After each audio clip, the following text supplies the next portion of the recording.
Thank you. We have returned from closed session, and I would like to make the following disclosure. By a 5-0 vote, the City Council authorized and directed the City Attorney's Office to defend the case of Zhu versus Corbin as identified by the case number on the City Council meeting agenda. With that, we will adjourn the special meeting at 6:05 p.m. And at this time, I would like to call to order the Elk Grove City Council regular meeting. Today is Wednesday, April the 24th, 2024, and it is 6:05 p.m. Clerk. Thank you, Mayor. This meeting of the Elk Grove City Council will be cablecast on Metro Cable 14, the local government affairs channel on the Comcast Consolidated Communications and AT&T Uverse cable systems. The meeting is being closed captioned and webcast at metro14live.saccounty.gov. Tonight's meeting replays were revised, and they will be replayed on Saturday, April 27th at 7 p.m. and Friday, May 3rd at 6 p.m. on Channel 14. Previous meetings can be viewed online at www.elkgrovecity.org or youtube.com/MetroCable14.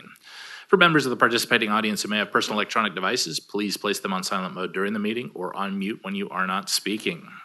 The Elk Grove City Council welcomes, appreciates, and encourages participation in the City Council meeting. City Council requests that you limit your presentation to 3 minutes per person so that all present will have time to participate. City Council reserves the right to reasonably limit the total time for public comment on any particular noticed agenda item as it may deem necessary. Pursuant to Resolution Number 2010-24, no individual speaker concerning public comment may address the City Council for more than 3 minutes. If you wish to address the council during the meeting, please complete a blue speaker card, which can be found at the back of the chamber, and provide to the deputy city clerk prior to consideration of the agenda item. With that, Mayor, I'll be moving into our roll call. And for the roll call, I will start with Councilmember Robles. Present. Councilmember Spies. Present. Councilmember Suen. Here. Vice Mayor Brewer. Here. And Mayor Singh Allen. Here. We have all 5 in attendance. All right, thank you. Next up is our land acknowledgement, and would the Vice Mayor please read our land acknowledgement? Thank you, Mayor. We honor, respect, and acknowledge Elk Grove's first inhabitants, the Plains Miwok, who lived as sovereign caretakers of this land and these waterways since time immemorial. We commemorate and advocate for their descendants, the Wilton Rancheria tribe, the only federally recognized tribe in Sacramento County, who endure because of their bravery, resiliency, and determination of their ancestors, tribal members, and leaders. All right, thank you for that. Next up is our Pledge of Allegiance. We have our former colleague here this evening, so I would like to call up Supervisor Pat Hume to lead us in the pledge. Thank you, Madam Mayor. Please address the flag and pledge. I pledge allegiance to the flag of the United States of America and to the republic for which it stands, one nation, under God, indivisible, with liberty and justice for all. Thank you. At this time, please join us for a moment of silence.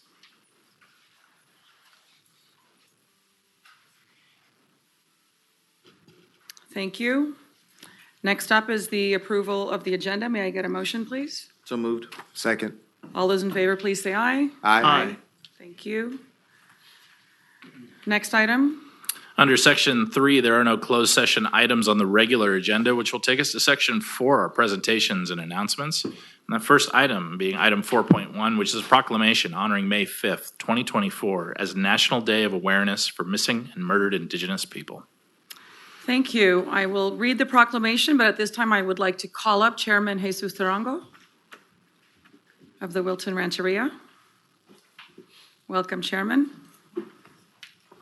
All right, National Day of Awareness for Missing and Murdered Indigenous People, May 5th, 2024. Whereas on May 5th, we remember, honor, and take action for the lives of all missing and murdered Indigenous people whose lives have been taken as a result of the ongoing crisis, and for those who may be facing violence alone. The silence of tolerance and inaction is being challenged and ends now. And whereas the state of California has the 5th largest caseload for missing and murdered Indigenous people in the United States, as California is home to 109 of the 574 federally recognized tribes and holds the largest population of the Native American people in the United States. And whereas Indigenous women and girls are murdered at a rate nearly 10 times higher than the national average, and where 4 out of 5 have experienced violence and are targeted for murder, exploitation, and abduction in California's urban, rural, and reservation populations, disappearing at alarming rates with very little public visibility and justice. And where there is no comprehensive estimate for the number of Indigenous people who are missing or have been murdered since the beginning of colonization. And whereas the city of Elk Grove is committed to spreading awareness of our Indigenous people who have gone missing or have been murdered, tortured, raped, trafficked, assaulted, and those who have not had the proper attention for justice. And whereas we act in solidarity with our city, state, and nation, and most importantly, we stand with our local tribal community, Wilton Rancheria, the only federally recognized tribe in Sacramento County, as we recognize the National Day of Awareness and Action for Missing and Murdered Indigenous People, always seeking to build upon and support our Indigenous communities to stop this epidemic and heal with our communities and as a state. Whereas we must continue to bring awareness to the issue of missing and murdered Indigenous people. Only by doing so will we increase accountability of the systems and institutions that have led these crimes go silent and bring justice to the families of the missing and murdered. Now therefore be it resolved that the City Council of the City of Elk Grove hereby proclaims May 5th, 2024 as National Day of Awareness for Missing and Murdered Indigenous People in California, in Elk Grove, California, and urge all community members within the city and our state to keep the spirit alive and take action for all our missing, murdered Indigenous relatives as we work to end the violence being committed against them. Thank you, Chairman Tarango, for being here.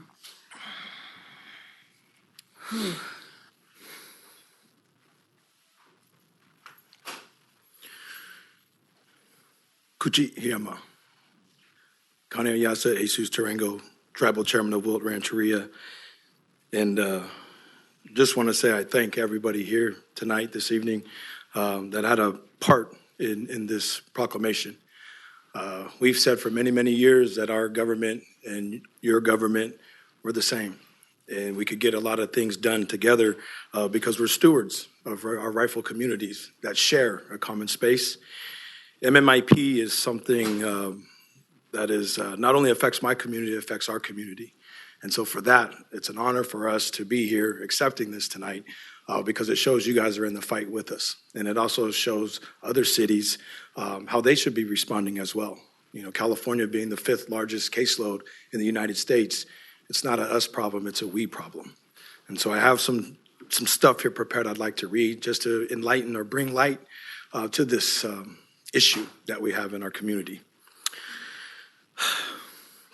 On behalf of the tribe, the descendants of the first stewards of this land, I would like to thank you for recognizing May 5th as Murdered and Missing Indigenous Peoples Day of Awareness. A study by the National Institute of Justice found that more than 4 in 5 Native women, 84.3%, have experienced violence in their lifetime, including 56% who have experienced sexual violence. 2 in 5 Native women, 43.7%, have been raped in their lifetime. Native females experienced the second highest rate of homicide in 2020.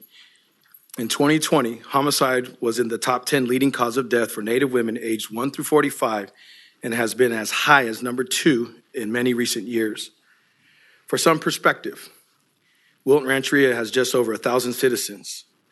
Statistically speaking, that means of our 483 women and girls, 387 will experience violence in their lifetime. As a husband, son, father of 6, I know that something must be done to address this epidemic. Resolutions like this are more than just ceremonial. They serve as a commitment that we will continue to work together as sovereign government entities for the recognition and the safety of all our citizens and communities, knowing that we all, as elected officials, have the duty to lead the fight to keep our most vulnerable members safe. Finally, I would like to also take a moment to invite each and every one of you to the second annual MMIP Candlelight Vigil on the evening of May 1st on the west steps of the state capitol to hear from survivors and family stories, as well as to learn about what is being done in the state to address this crisis. The evening will culminate with a candlelight ceremony and the lighting of the Capitol Dome red to raise awareness. And so again, on behalf of my people and my citizens, I want to thank all the elected officials that are here tonight.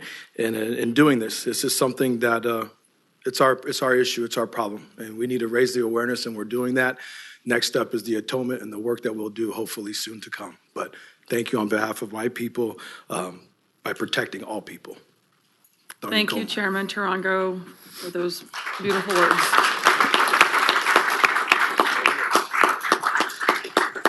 You know, we stand in solidarity with you and the community. We will come down there and present this to you. Absolutely. Thank you. It's not this one.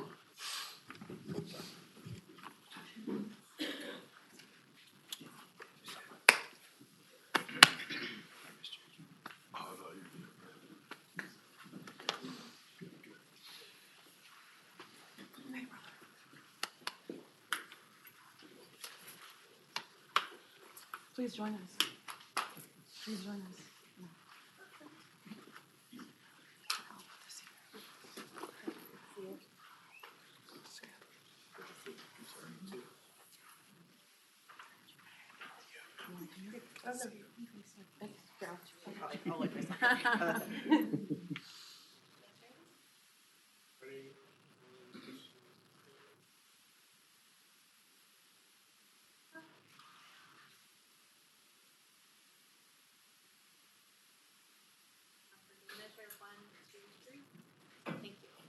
Thank you.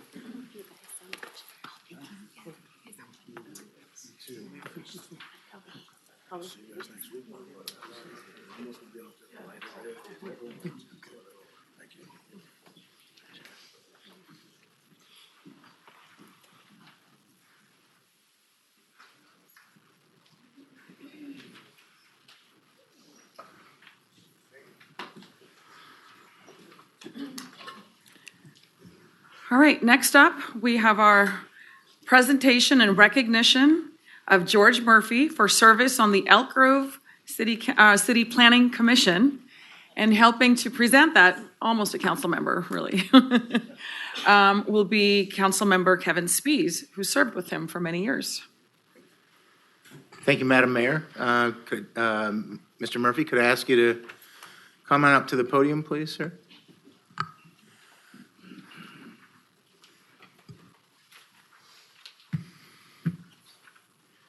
Good to see you. It's not often that we're on different sides here. We're usually up here together. I hope you're surprised as most people are, me wearing a tie. Yeah. First time in 17 years in this chamber. Okay, I have the honor of reading this tonight, and just very quickly, I think many of us have had the opportunity to serve with George in different ways, and I had the honor to work with him on the Planning Commission for a number of years, and as I said in a different meeting a night or two ago, I learned a lot from George, and I appreciate all the perspective that he's given. So it is a great honor to me to read this for you, George.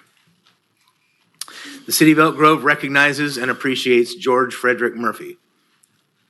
Whereas George Murphy was appointed to the City of Elk Grove Planning Commission on February 8th, 2007, humbly serving his community, building awareness and respect for the past, giving context and meaning to our present, and offering guidance and wisdom to face our collective future.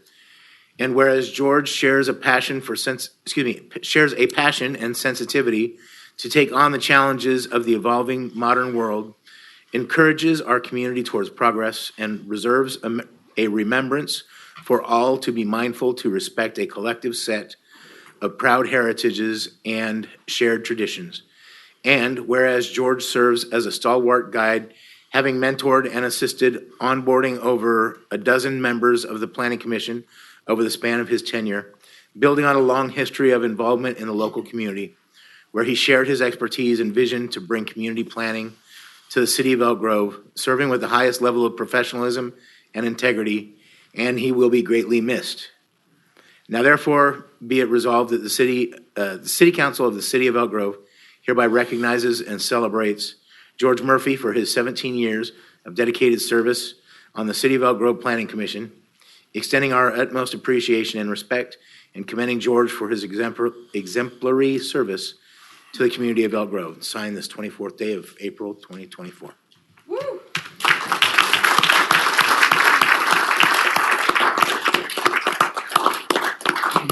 Mr. Murphy, the floor is yours.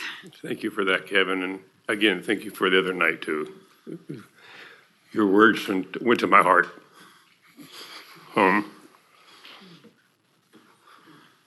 This is a bit harder than I thought it was going to be. I've been thinking about this since my last meeting, and every one of you up there I've had good relationship with. I've tried to bring my perspective on various projects, let you know why I voted certain ways sometimes, and you've listened to me. And I want to say, Mayor Singh-Allen, you have raised the awareness of the Planning Commission to a higher level with your comments from the dais. And I really appreciate that. And I think all of our commissioners do. Before I get too far along, though, I do want to introduce my family. Please. They're here tonight. I have my wife, Bonnie.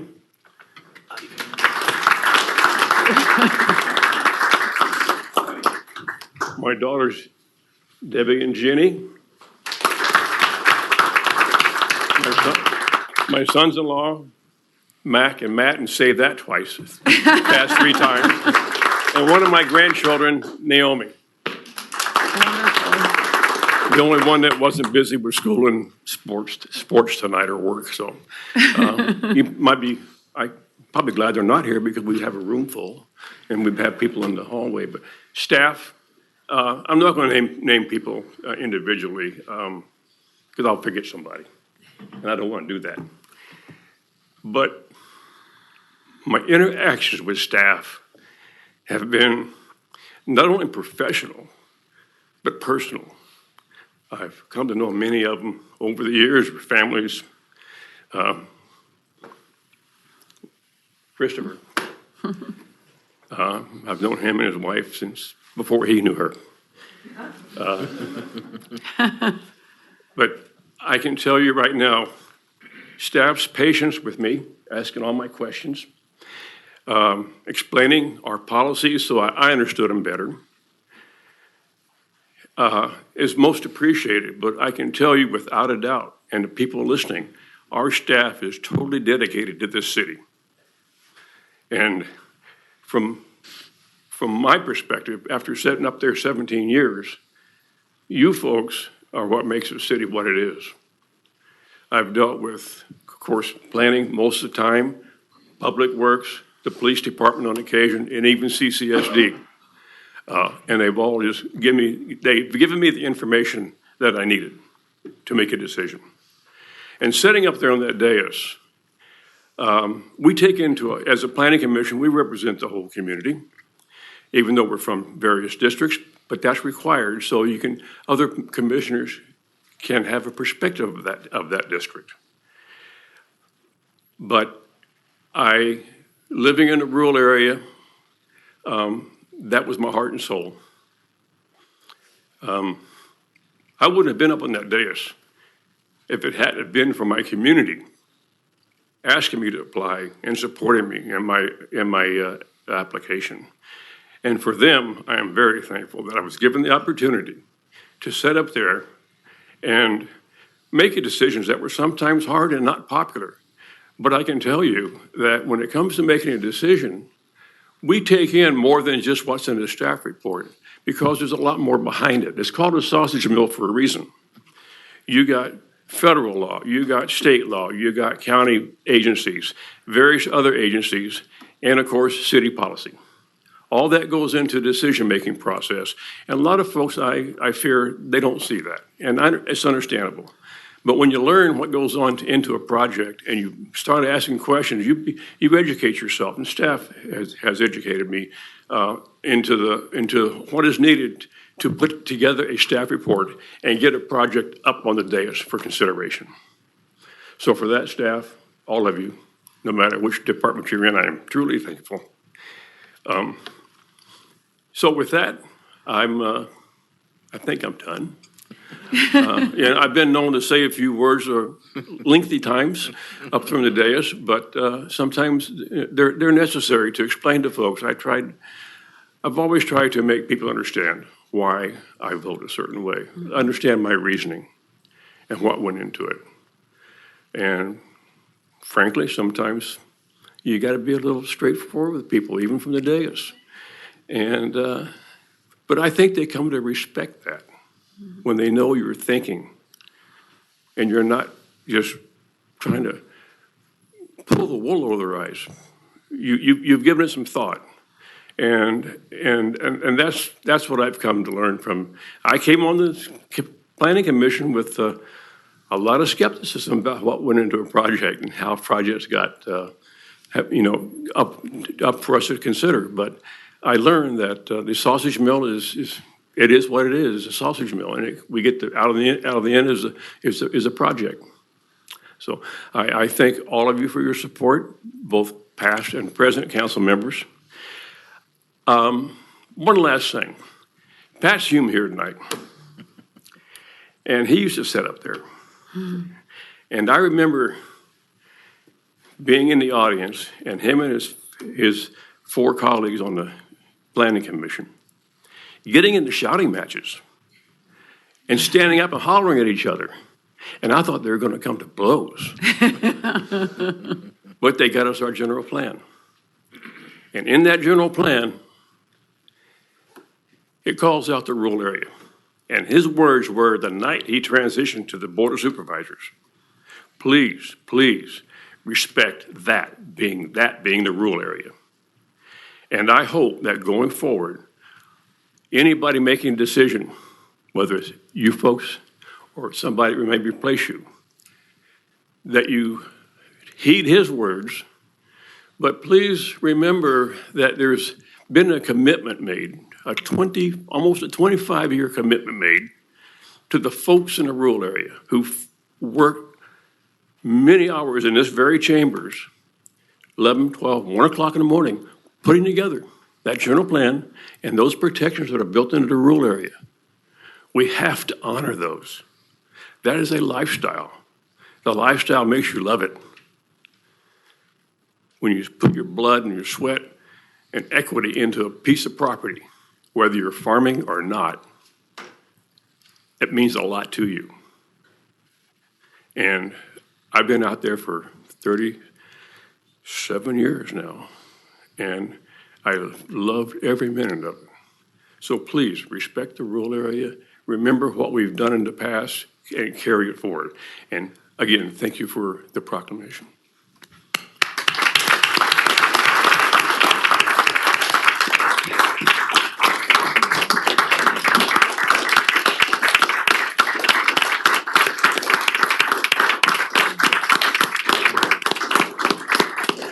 Supervisor Hume, If I may, please, you may. I did submit a speaker request.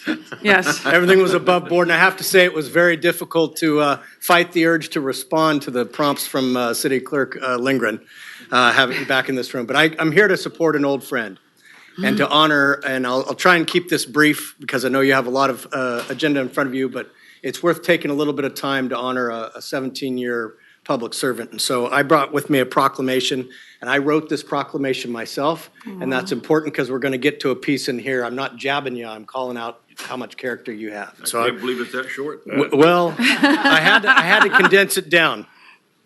And so it says that congratulating George Frederick Murphy on his retirement from the Elk Grove Planning Commission. Whereas on this day, April 24, 2024, Sacramento County District 5 Supervisor Pat Hume is joined by Elk Grove City Council, family, friends, and community members from throughout the Sacramento region in honoring George Frederick Murphy as he retires from his position as the City of Elk Grove Planning Commissioner. And whereas George first served his country in the United States Air Force, then served his region as an employee of the Pacific Gas and Electric Company, and finally his community as a City of Elk Grove Planning Commissioner. And whereas George was first appointed to the Planning Commission on February 28, 2007, he is to date the longest-serving Planning Commissioner in the City of Elk Grove's history, having been a part of numerous general plan updates, the rural road standards, many commercial and residential projects, and numerous civic facilities. This next part is the part where I want you to know I'm not jabbing on you. Whereas George had an unsuccessful bid for the Elk Grove City Council against the then incumbent and current county supervisor. That's right. The dignified manner of that race led to an ongoing friendship and mutually beneficial counsel over the ensuing years. Whereas during George's tenure on the Elk Grove Planning Commission, he served as mentor and institutional memory for many other commissioners, both prior and present, even agreeing to remain in place in order to provide continuity during turnover on the commission. And whereas George understandably now desires to serve or to fully enjoy retirement and spend more time with his wife Bonnie, their daughters Debbie and Jenny, and his grandchildren, and whereas George has been a reasonable and steadfast proponent and defender of the rural area of Elk Grove, where his influence will be missed but never forgotten. Now, therefore, I, Pat Hume, Supervisor of the 5th District, County of Sacramento, State of California, on behalf of the Board of Supervisors, hereby extend sincere appreciation to George Frederick Murphy for his 17 years of dedicated service to the people of Elk Grove, and offer very best wishes for health, much happiness, and many blessings in all the years to come. And I can say without a shadow of a doubt, you might be my second favorite former planning commissioner of all time.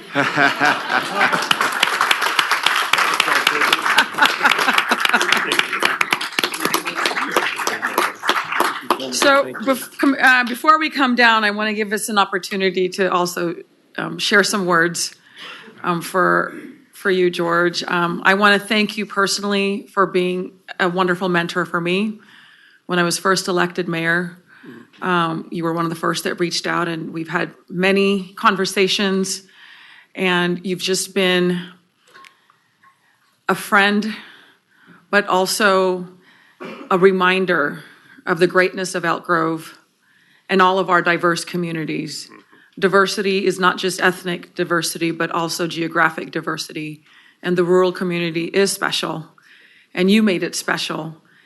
And the way you handled, difficult decisions and how you got there, you always gave me the respect and courtesy beforehand to share your thoughts, so that I can also include them in my own deliberations, which was really helpful. And I think you've helped make projects better. You've helped make Elk Grove better with all of your involvement, not just on the Planning Commission, but the greater community. And I needed your advice again in filling that vacancy. And having your counsel and advice on a very difficult decision was instrumental, and I want to thank you for being a part of that process, because the rural community is important, and it was important for me to continue to have a voice there. So thank you for all that you've done for our city, for the Planning Commission. We thank you. We are better because of you. Thank you, sir. Thank you, Bobby. Any other comments? Councilmember Suen? All right, thank you, Mayor. George, you are so interwoven in this community. I love the way that your go-to is building connections with everybody you meet and come across. And as someone, I think I've known you for nearly 20 years now, then as a project applicant, getting to know you, and we connected over my uncle and you working at PG&E together. You always take the time to build that personal relationship in order to work through solutions, work through issues in the community.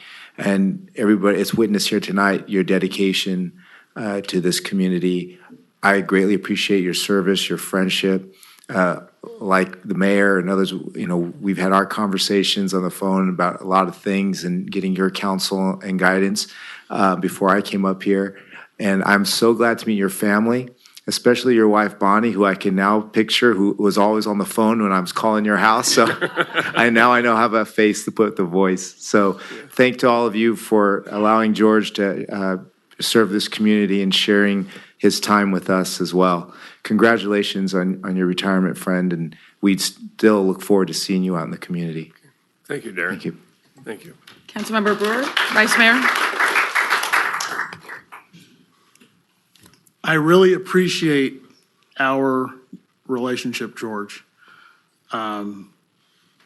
Never afraid to pick up the phone and call each other to talk about different issues, shared thoughts, having coffee, just me, you, and sometimes Bonnie would join us, and we normally would start off with a 30-minute meeting that turns into a 2.5, 3-hour meeting, because our conversations are deep, they're interwoven, and we talk about everything from life, what's going on in Elk Grove, how to preserve the rural community, but more importantly, everything was done with respect, tact, skill, and just a sheer care and love for Elk Grove. And all those conversations we've had, dating back to my being on CSD board, were all inclusive with all those key tenets in mind and what's best for Elk Grove at the end of the day. And I really appreciate that.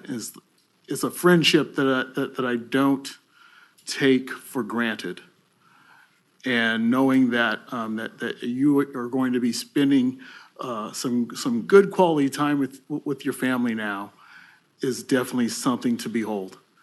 And I really want to thank you for your service to Elk Grove for all these 17 years on the Planning Commission, because your unique approach and philosophy on how things are definitely play into the bigger picture of what's best for the city as decisions are being made, because none of the decisions that were made on your watch were easy decisions. They were very skillfully done, and some folks may not see the merit or the benefit of those decisions, but in time they will look back and see that wisdom, and that for me is a hallmark. And I greatly thank you for that, and definitely looking forward to our continued coffees in the morning, as long as Bonnie will let me come over. But thank you, George. Thank you, Rod. Thank We'll you. always have muffins, don't worry. Councilmember Spies. Wow, this is good. I get 3 opportunities here. So I guess on this one I can get a little bit personal. I grew up in the rural area. And so that's something that, you didn't grow up in the rural area, but you were there in my youth. And so we share that, right? We share that rural opportunity or rural connectedness.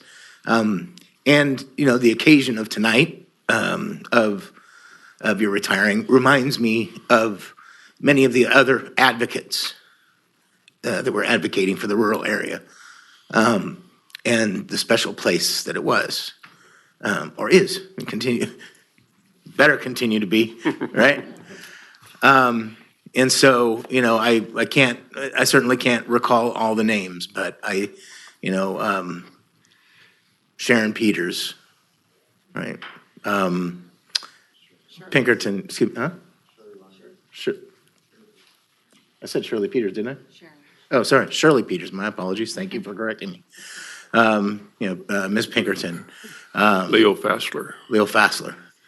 Right? And of course, Sharon in the back of the room, who I've known since junior high school, always been an advocate for the rural area. And so I just thought, it's an appropriate time to remember all of those who have been fighting for the rural area for so long, and were important parts of that general plan in establishing the rural area. And so, with that, I'll end. But thank you for sharing a little bit of this time with them. Thanks, George. Thank you, Kevin. Thank you. Councilmember Robles? George, I will always know you as Chair Murphy. Don't forget it. I will know you as Chair Murphy. When I first got on the Planning Commission, you took me under your wing. And we had lunch, which was also 3 hours. Still remember, and it was Subway. Thank you, Bonnie, for picking up those sandwiches. In the meantime, while we were having lunch, we also shot a couple pellet guns in the squirrels. So you're going to be busy now that retirement's coming. But 17 years of service, thank you. As Supervisor Hume said, you started off in the military. And that means a lot to this country, a lot to our city. Not many people serve. We have planning commissioners who are veterans, city council members who are veterans, and those who still continue to serve. But just thank you for everything you've done for this community. The first project that we took was in the rural community. I won't forget that one. The first big project that came before the Planning Commission, I cut my teeth on it, and it was 3 people who had to vote on it. That's right. We've gone through some tough decisions, and I learned from you every step of the way. And I know it wasn't me only on the Planning Commission. I know Councilmember Spies also learned from me as well, and Planning Commissioner Fernandez, Planning Commissioner Oscar Ocon, Planning Commissioner Poole. We've all learned. You were able to navigate through 2020 when we didn't know how to do the teams and everything. And just thank you for everything that you've done for this city. It means a lot, and we're going to continue to put the real community in front and making sure that we definitely look out. So Thank you, Sergio. I think that one big project we have is the first time I saw you sweat bullets. Commissioner Murphy, everyone.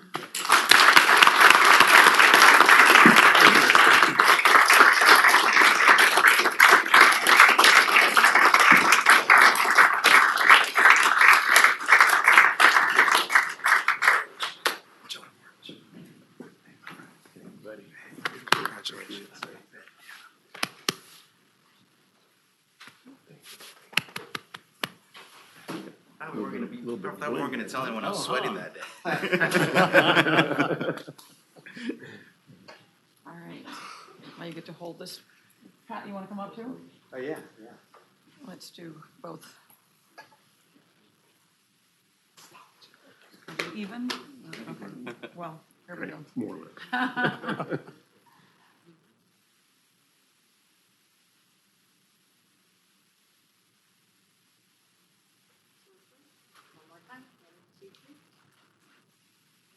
Thank you. All right. Get your family up here? Bonnie, kids? Would the family please join?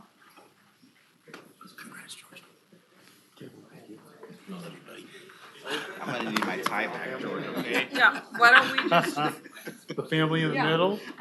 do you want us still here, or do you want just the family? Yeah, We can do the just family. the family. Just Yeah, just the family. Yeah. Yeah, here's this one. Let mom take it back. Let mom hold that. Squeeze in here. You hold that.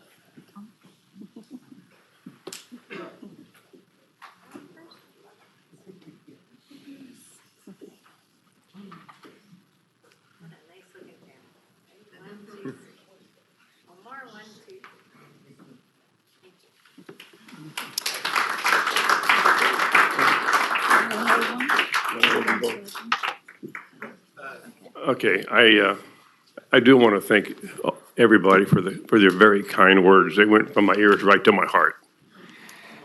And I'll be talking to you. We know you're not going anywhere. No, I might have signed off on the planning commission, but I'm not Yeah. signed off on the city yet. Thank you. There you go. Thank Elk you. Grove loves you. Thank you. We'd like to know who that first favorite planning commissioner was. Come on, you knew that was going to be the answer. I just wanted him on record saying it. That's hilarious. All right, thank you. We will now transition to our next item, and that is item 4.3, proclamation recognizing April 26, 2024 as Arbor Day, and presenting that will be Councilmember Robles. Good. Do we have a representative from the Sac Tree Foundation? How are you Right doing? there. Good to see you today. It's good to see all of you too. Thanks for having me again on the eve of another Arbor Day. For those of you who don't know me, my name is Colin Fagan. I am the operations manager at the Sacramento Tree Foundation. I manage all of the reforestation and ecological restoration initiatives at the Sacramento Tree Foundation. It's an honor to be here again in Elk Grove to commemorate another Arbor Day. We at the Sacramento Tree Foundation are incredibly grateful to have partners that are so committed to the success of their urban forest, especially partners like Elk Grove and Alex Lepper, who, without their transformative visions of public spaces in Elk Grove, we wouldn't be able to do the work that we have currently been going through. Along Franklin Creek, on the Toby Johnson Bikeway, we've planted over 2,300 trees thus far.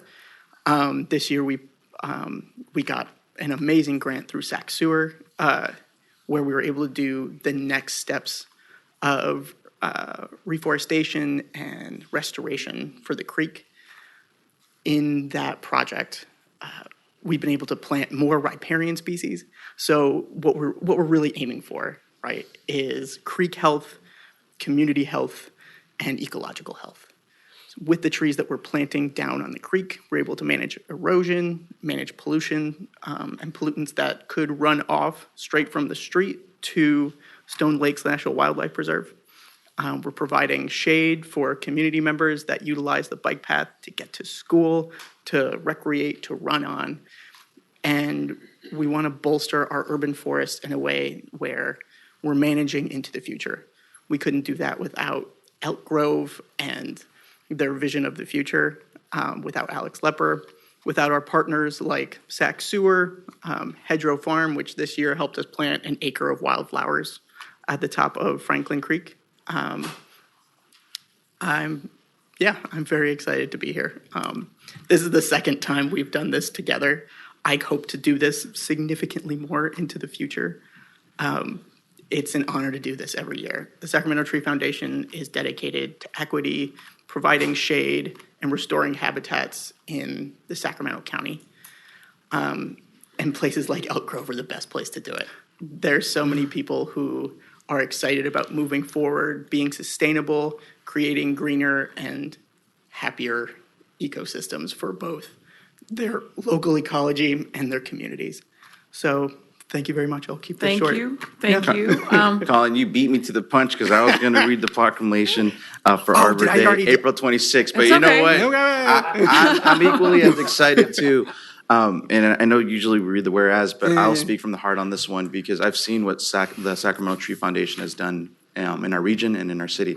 I actually live right off Franklin and Whitelock. Yep. So I've seen the trees, especially while jogging, and I know that they're going to bloom and grow to be something amazing for shade.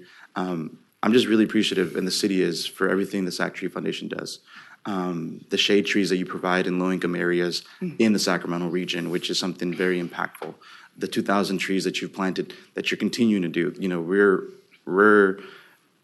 really focusing on the environment. When a lot of folks think about enacting policy as far as like, you know, environment-friendly, climate change and everything, we're using our hands and we're putting trees down. So thank you for that. I always appreciate you getting out there and digging holes. And I usually do. So we'll continue being there. And please don't ever hesitate to let us know where we can help. Yeah. I know Thank you that's very what much. we're here to do, and this is where we're at. I won't read the proclamation because you already went into it. but So sorry, Arbor I Day, totally April jumped the gun. 26, 2024. It's when the city of Elk Grove is doing this. So Thank you. Thank you. Congratulations. Thank you very much. Thank you. We'll come down.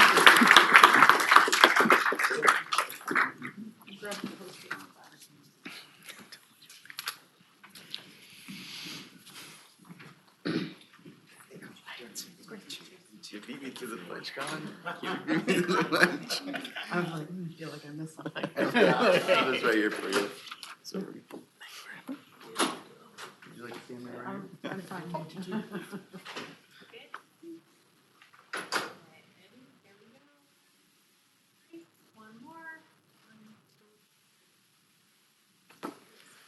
One more.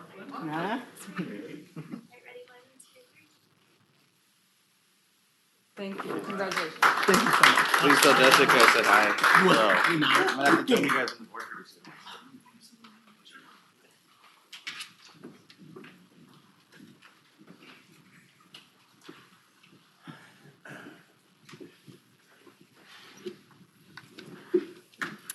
All right. I can continue doing proclamations like that. Yeah. Excellent.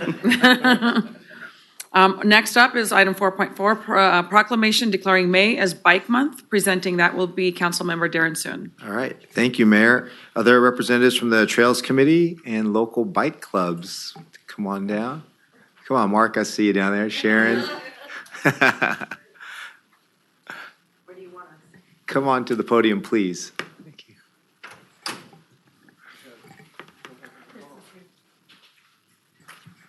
Carl.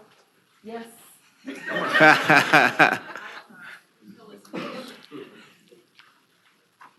While he's making his way down, I'm going to preface this to say, we know our bike trails aren't perfect yet, but we are working on that. And as you know, appreciate all your involvement in work to help that along, as well as our regional trail network that we're looking for funding for at the federal and state level to help connect us all throughout the 6-county region.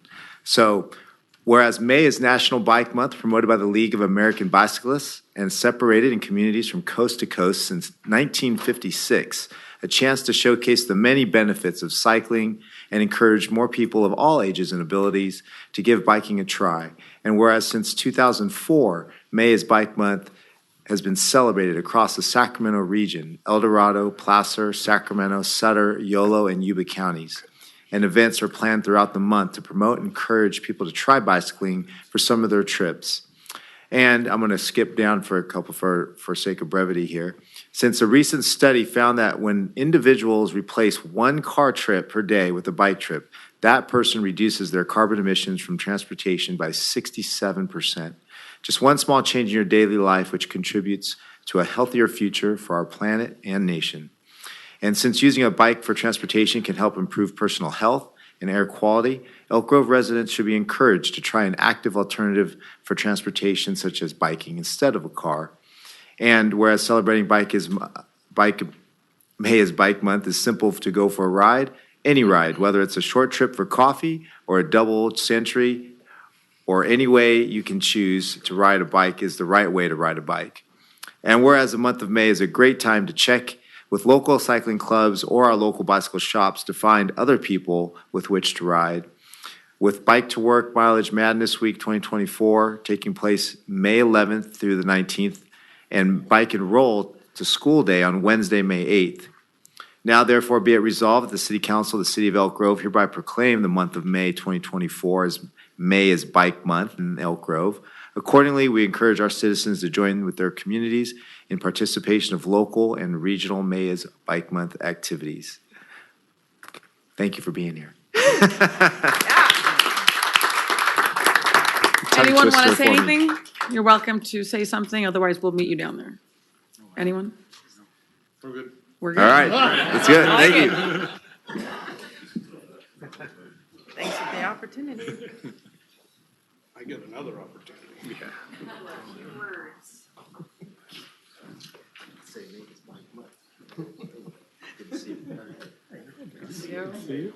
Sorry.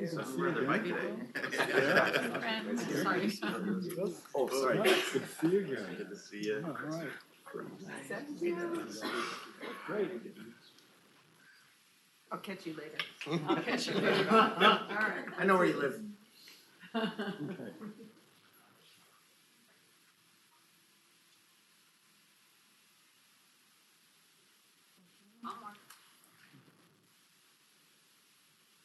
Three. One more, 1, 2, 3. Thank you.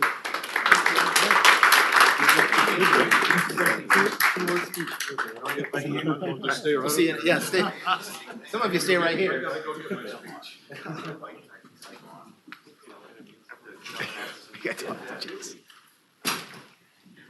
All right, next up is our Trails Committee Annual Update presented by Mark Mendenhall. Welcome back to the podium. Wow, they already got it going for me. That's good. Let me test this out and make sure it's going to work.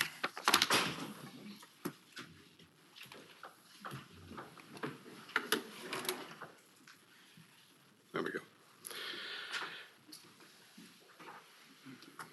go. Good evening, Mayor Singh Allen, council members. We've been doing this a long time. And thank you for having me again and appointing me and all that sort of thing. It's been a pleasure. This is our committee today. We're unchanged from last year. Sharon and Chris are with us in the back. Mark was not able to be here and Sherry not either. This is what we do. We provide input and direction on CIP and planning projects and a vision for future active transportation in our city. Tonight I'll touch on some past, present, and some future stuff. Last year, staff organized and I led along with members of our community and a staff bike ride to Northern Laguna and into a little bit into South Sacramento. This year we plan to do a ride south down to the planned zoo and other sites in the Southeast Policy area. Some of the planned trails are in. There will be plenty of interpretive stops to point out cycling highlights and improvement opportunities. Kaylee Lyons, she's here hiding.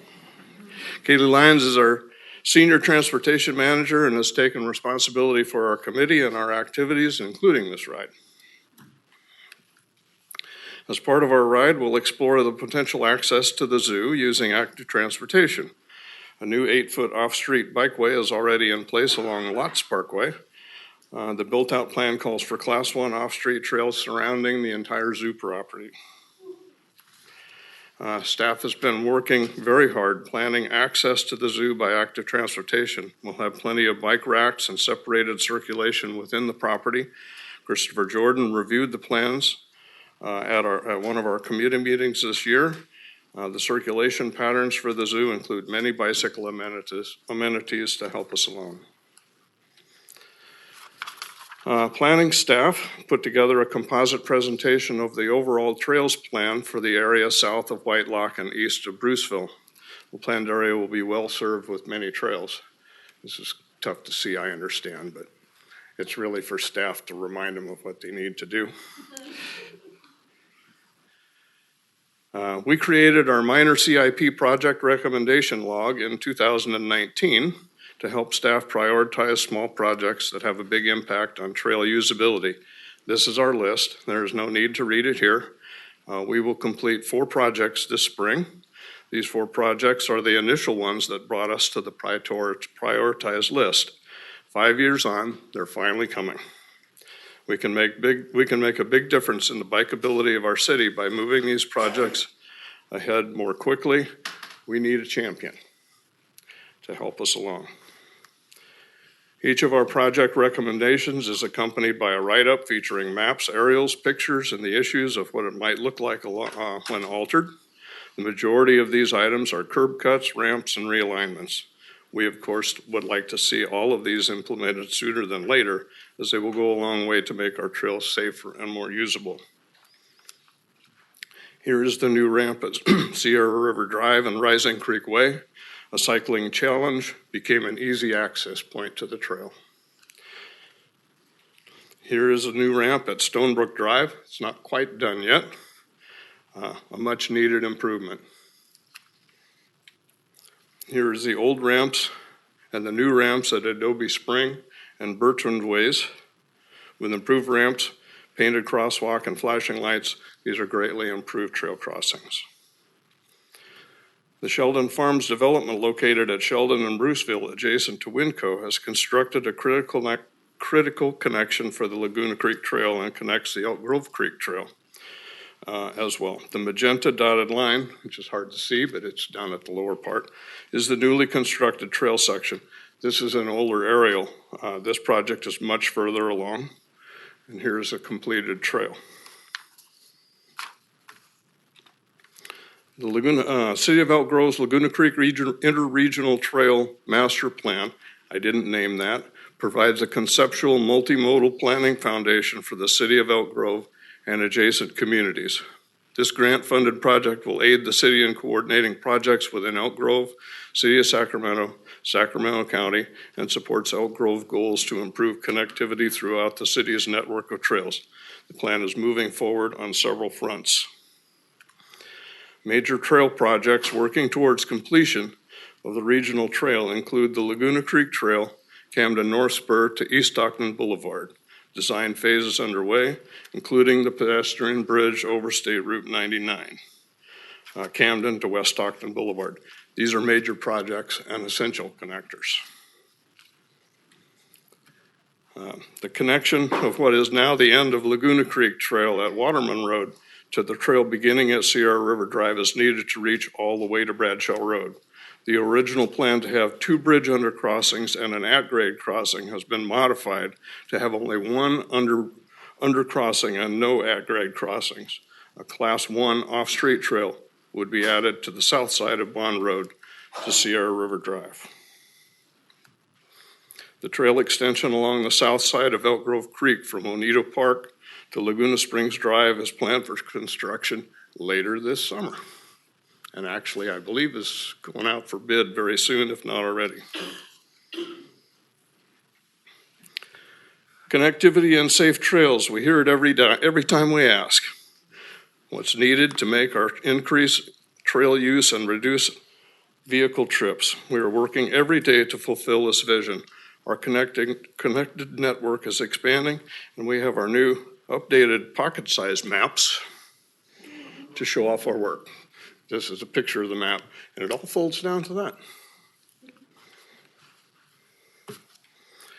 Standing in our way is one freeway, 99, and 2 railroad corridors that are difficult obstacles to get around.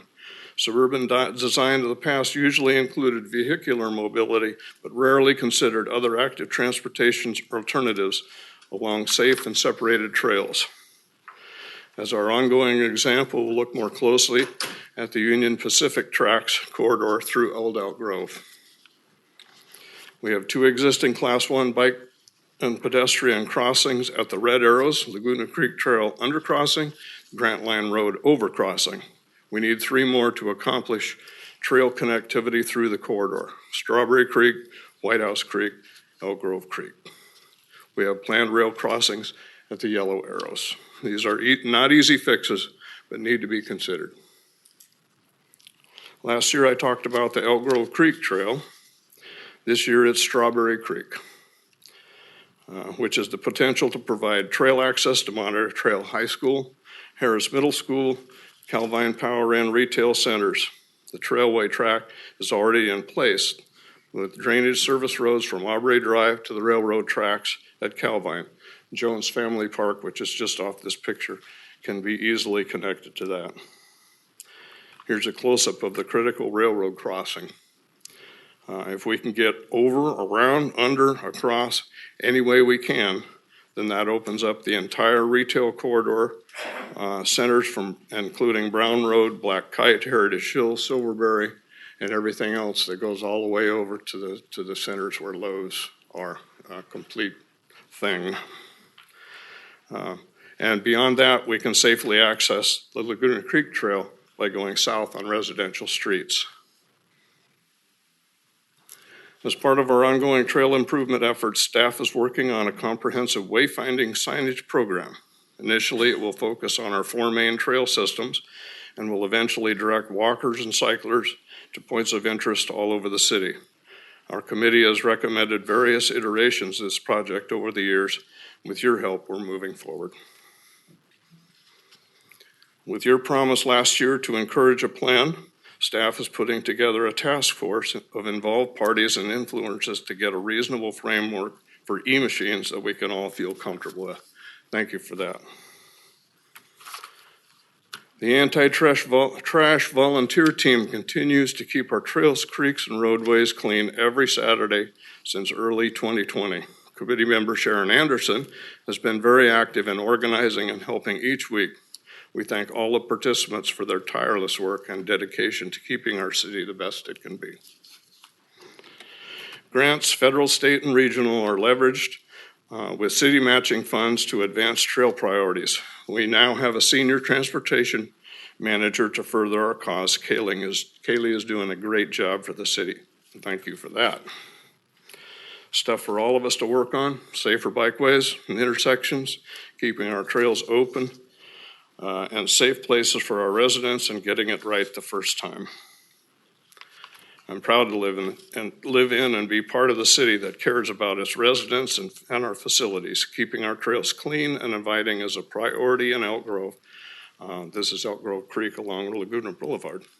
Thank you, and comments. All right, well, thank you. What a great presentation. Yes, absolutely. Any comments or questions? I'm looking to my left. Yeah. No? Someone go.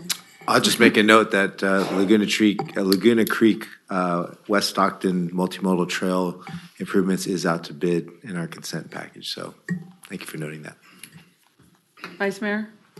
No, this is a great report, and just to show the progress of how we've come on developing the system and continuing our work and improving to making the system fully connected is really good information and really good for us to know. And if there's anything I could do to help, get my hands dirty and help clean up, let me know. Talk to Sharon about Because that. I need some LBs. I need some LBs to shed over the next few months. Anyone have questions or comments to my right?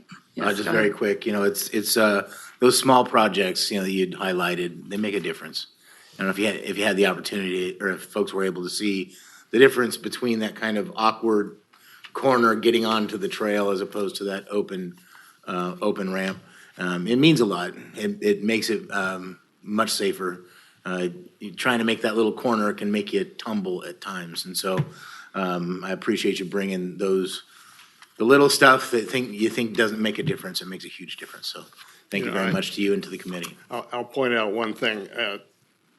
We've said it many times in the city of Elk Grove. You look at Sacramento as a city, and their attention that they pay to those small things is like they don't.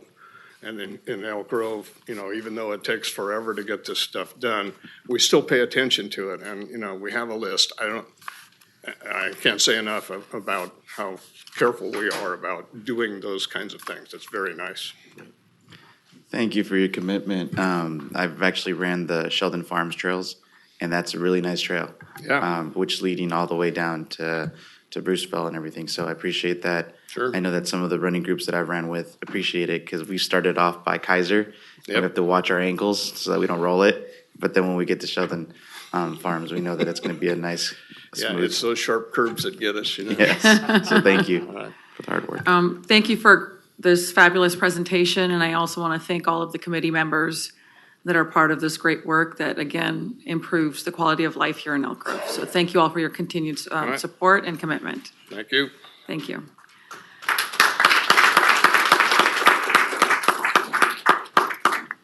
All right, next item 4.6, new hire introductions. Good evening, Madam Mayor, Vice Mayor, members of the City Council, Jason Bourbon, City Manager. I always enjoy introducing our new city employees that have been hired over the last quarter, as well as those that have been promoted. So we're going to go ahead and start with our Police Department. Chief Davis. Thank you, sir. Mayor, Vice Mayor, and City Council, I am honored to be here. I'm Bobby Davis, the Chief of Police for the City of Elk Grove and the Elk Grove Police Department.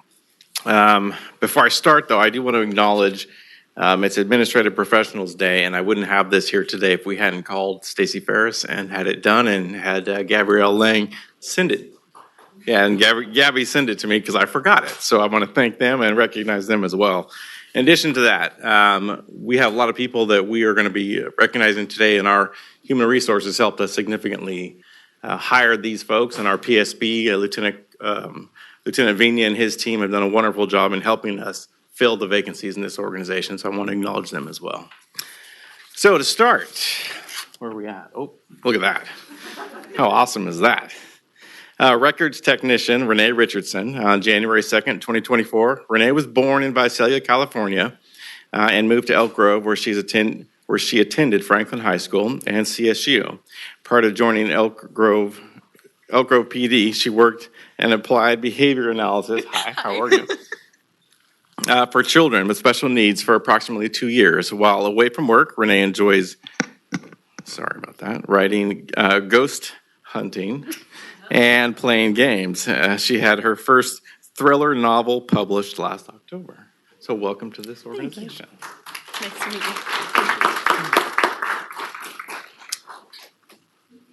Come on up. CSO Ryan Sheldon. Welcome. January 22nd, 2024, Ryan was born and raised in Honolulu, Hawaii. He has 24 years of military service in human resources and public affairs. He currently serves in the California National Army Guard and as a mass communications specialist. While away from work, right? Shout out. Ryan enjoys video games, working out, trying new food places, and going to Hawaiian beaches. And don't we all?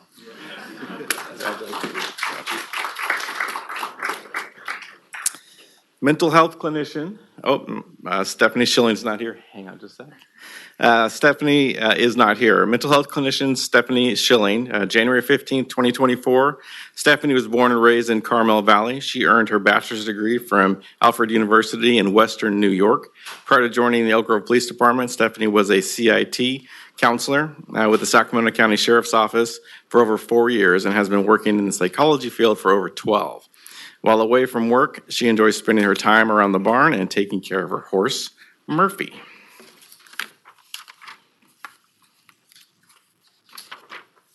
And Brian's not here either. One more. Dispatcher Brian Houseman, February 12th, 2024. Brian was born and raised in Vacaville. Prior to joining the Elk Grove Police Department, he spent the past 20 years working in various restaurants in the Sacramento region. While away from work, Brian enjoys working on his 1968 Mercury Cougar and golfing. CSO Madison Mills.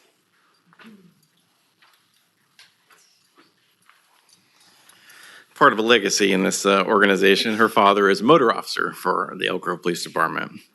Madison was born and raised in Woodland. She earned her bachelor's degree in criminal justice from CSU Sacramento prior to joining the Elk Grove Police Department. Madison worked for the Woodland Joint Unified School District as a health tech at the elementary schools.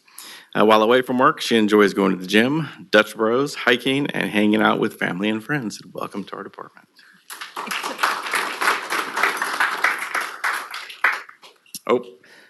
Just a sec. Sorry, Josh. Dispatcher Janelle Nolan, February 26, 2024. Janelle grew up in Scotts Valley, in the Santa Cruz region. Prior to joining Elk Grove Police Department, she worked for the Elk Grove Unified School District for about 2.5 years. While away from work, Janelle enjoys going to church, spending time with her family, traveling, and working on her foodie adventures. CSO Joshua Tejeda.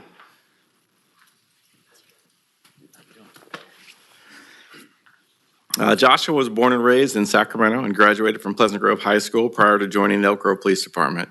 He worked for McDonald's for about 3 years as a restaurant and preventative maintenance. In 2021, Joshua joined the United States Marine Corps and currently serves in the U.S. Marine Corps Reserves. While away from work, he enjoys going kayaking, camping with his family, and a fun fact, Joshua also served as one of our explorers. Congratulations. Welcome.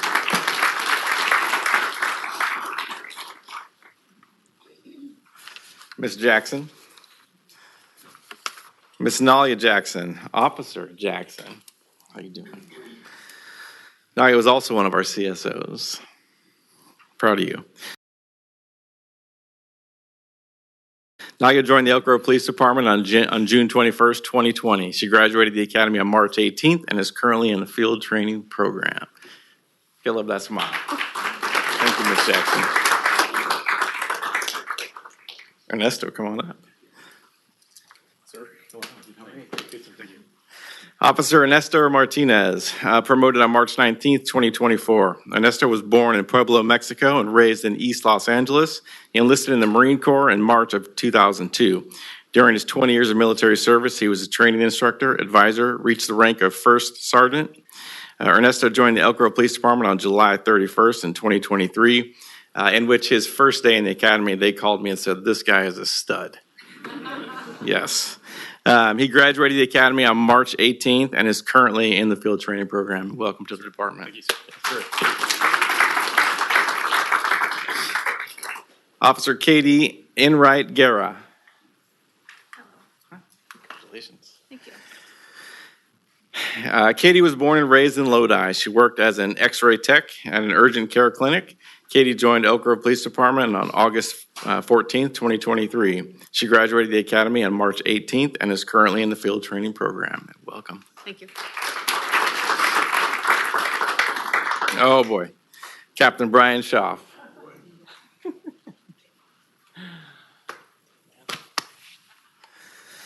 Brian joined Elk Grove Police Department on May 4th, 2006. Prior to his promotion, he served as the Employee Resources and Wellness Lieutenant, and he currently oversees the Investigative Division.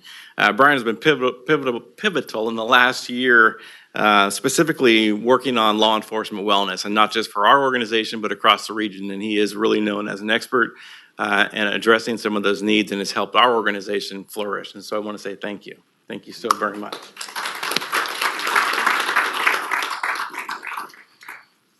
Terry Cooley.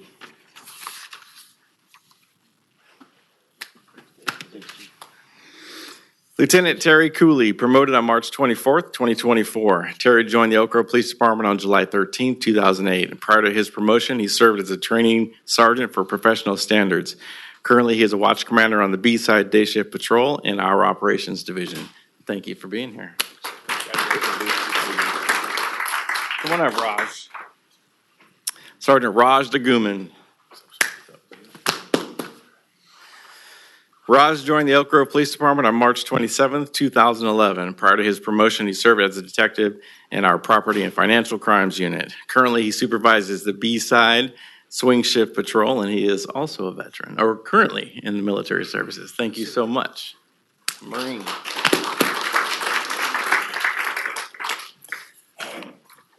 That's all we have for you. Thank you.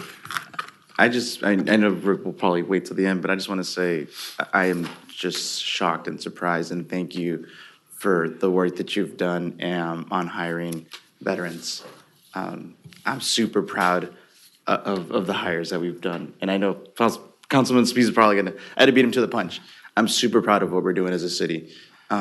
We're leading this in the region, and I hope that we continue to lead this in the region, so thank you so much. Yeah, thank you. We take great pride in the men and women who serve this organization, or serve not just our organization, but our country.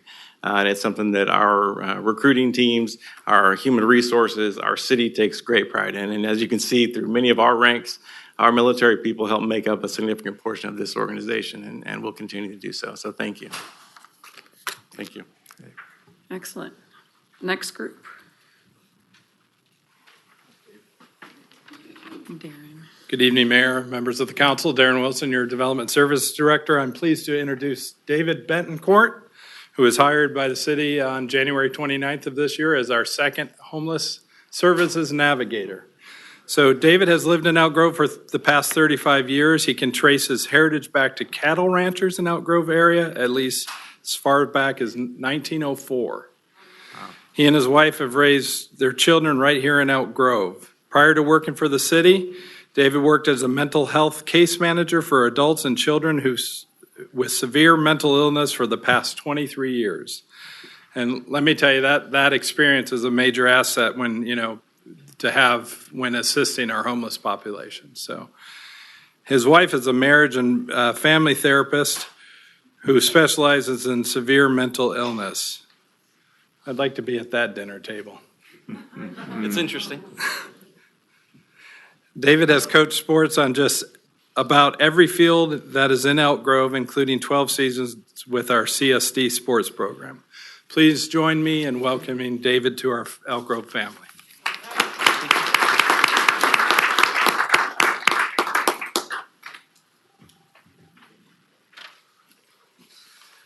Nicole Guttridge is off today, so I'm filling in for her. I want to introduce Arnold Mendoza. Arnold joined the City of Elk Grove's IT, Information Services Department in March of this year as an IT analyst. Arnold is originally from Chicago, raised in San Jose. He embarked on his IT journey with the Santa Clara County, worked there for 9 years, and then Alameda County for 7 years. Arnold was looking for a more nurturing environment that is tight-knit and more family-focused, alongside his wife and 4 children. He certainly found it here in Elk Grove, so welcome, Arnold. Awesome.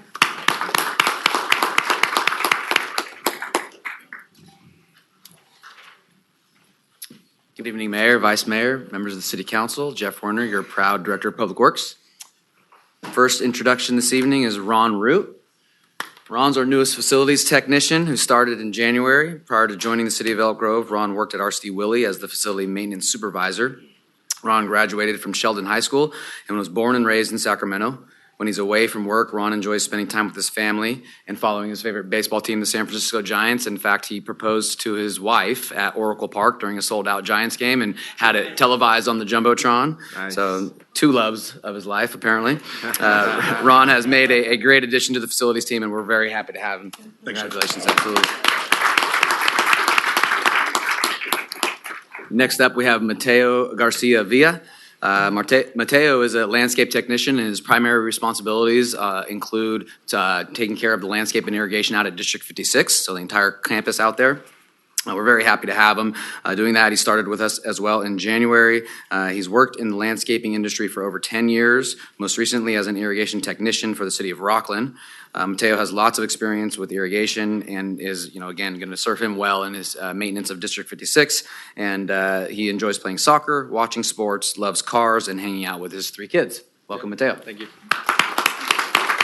And then not with us this evening is Jason Hayes, our newest traffic signal and streetlight maintenance technician.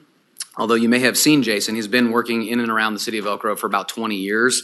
So he has a ton of experience in this, and we're very lucky to have him. He also joined us in January. He's an avid golfer and is an 8 handicap. So if you're looking for a member to add your foursome, you can give him a call.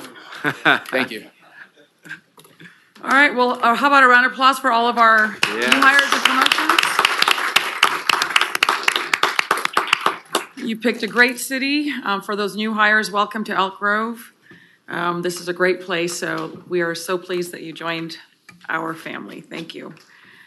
With that, we will move on to our next item, which is public comment. We have 2 people signed up to speak. We've got Keith Diedrich and Lynn Wheat.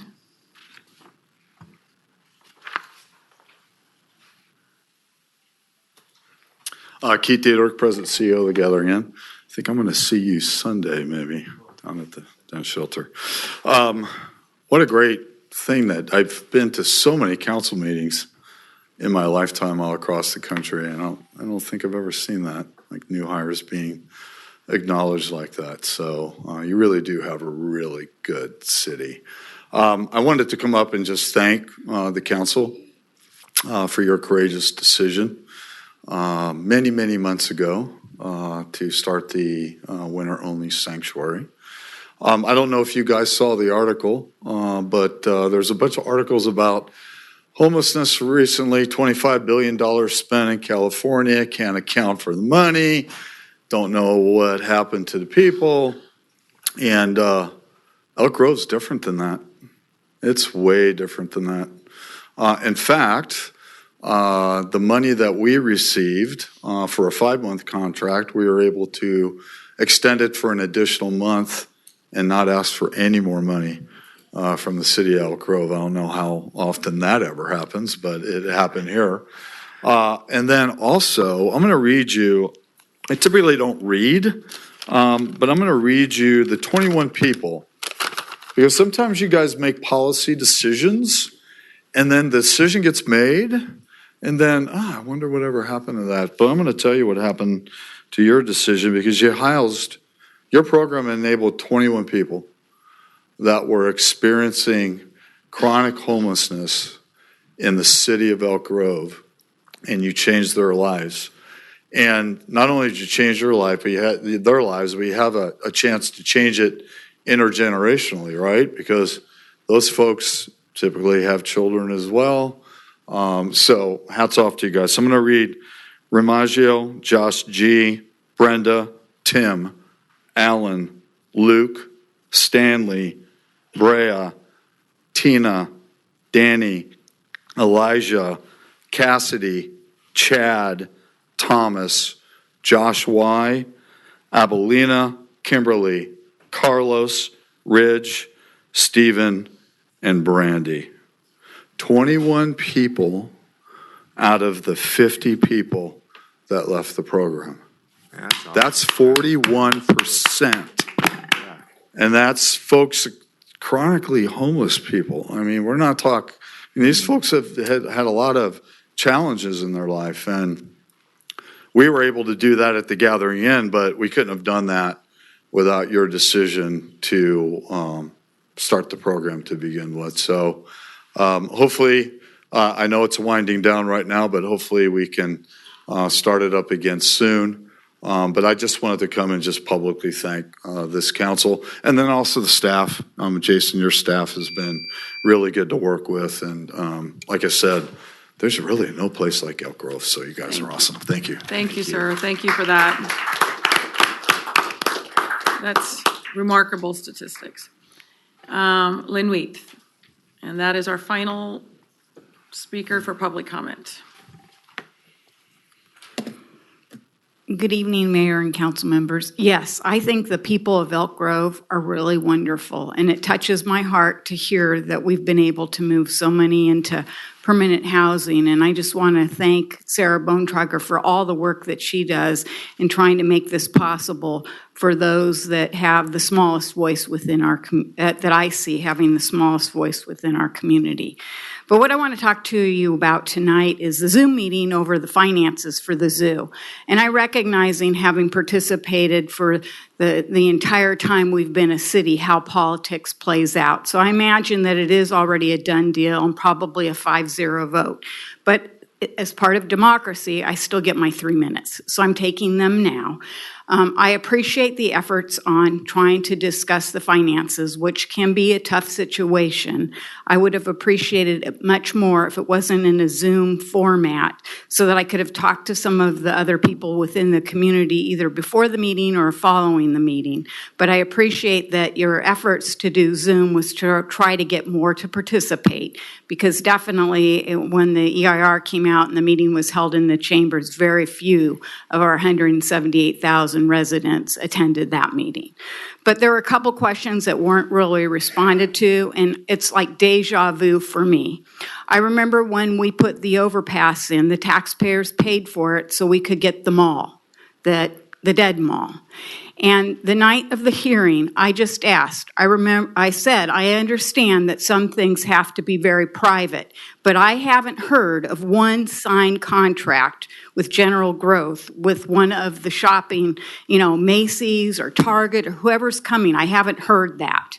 Well, we saw how all that panned out, and we footed the bill for that overpass. Fortunately, we've been able to use it. What I'm not hearing about is how much money has the Sacramento Zoological Society really raised, and how are they going to cover the cost on a year-to-year basis? And what happens if they're not able to, and we taxpayers are holding on to that bond? It just feels like deja vu to me. I could talk about the millions of dollars we spent on supposedly the soccer going to come, and that didn't happen. So we have these big dreams, but it's our taxpayer money. And thank God I don't live in Laguna Ridge or Poppy Ridge, whose CFDs are going to be helping to fund this. I am sorry to hear that some of Measure A monies are going to spread out, sprawl, which causes our urban areas, our inner areas of our supposed city to decline more, and we just look at decaying roads. That money should have been used for our existing roadways, not spent on moving us out.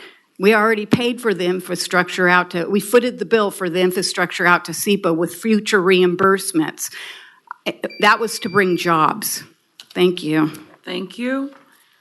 And Lynn Wheat was our final public comment speaker, so we will close public comment and move on to our next item, which is our city manager's report.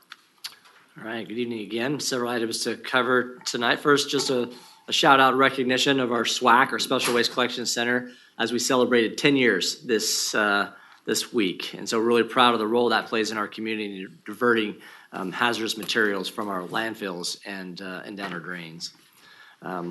Want to let you know that we've installed a new creek monitoring system.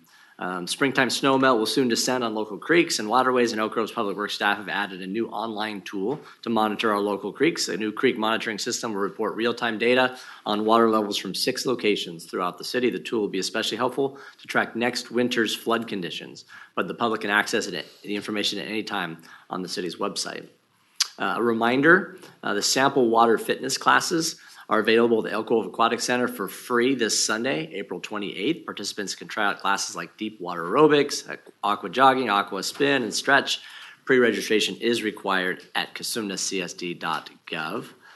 The city and its youth commission support local students pursuing higher education. Students in grades 9 through 12 can apply to receive one of 4 $500 to $1,000 scholarships. Applications can be found online on the city's website. Students must live or attend high school within the Elk Grove city limits. Deadline for the applications is Friday, May 3rd.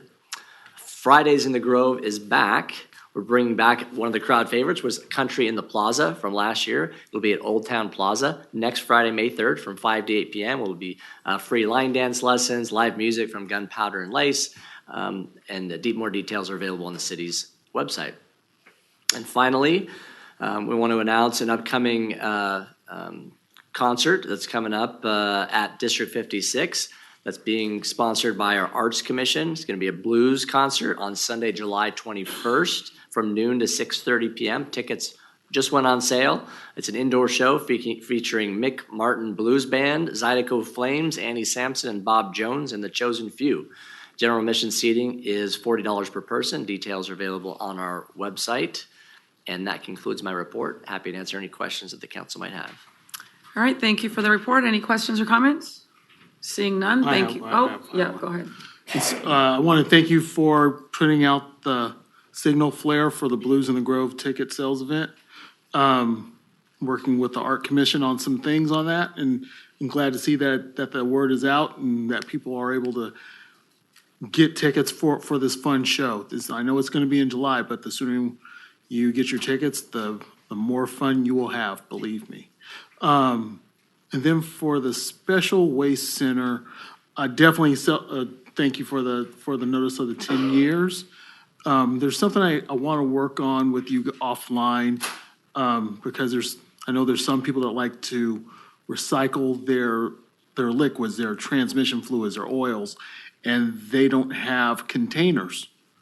And so I'm trying to figure out, is there something we could do to help those individuals out? Because some folks don't have milk containers or whatever is needed. And I know that was something that we did years ago, but it was like for a temporary basis. And so I'm just seeing if there's something we could do on an on-demand basis. Yeah, we do have programs that are available. Jeff will follow up with our recycling and waste manager and get that information to you. We'll make sure it's available. I know it's on our website as well, but we'll get you all the specifics. Thank you. Yeah. All right, seeing no further questions, we'll go on to our next item, our consent calendar. At this time, I will go ahead and open up public comment opportunity. And Lynn Wheat is signed up to speak on item 7.4. Ms. Wheat.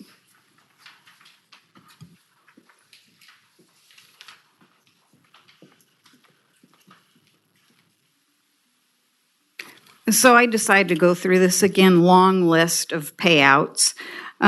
One concern that I have is that we continue to have to pay attorneys quite a bit of money.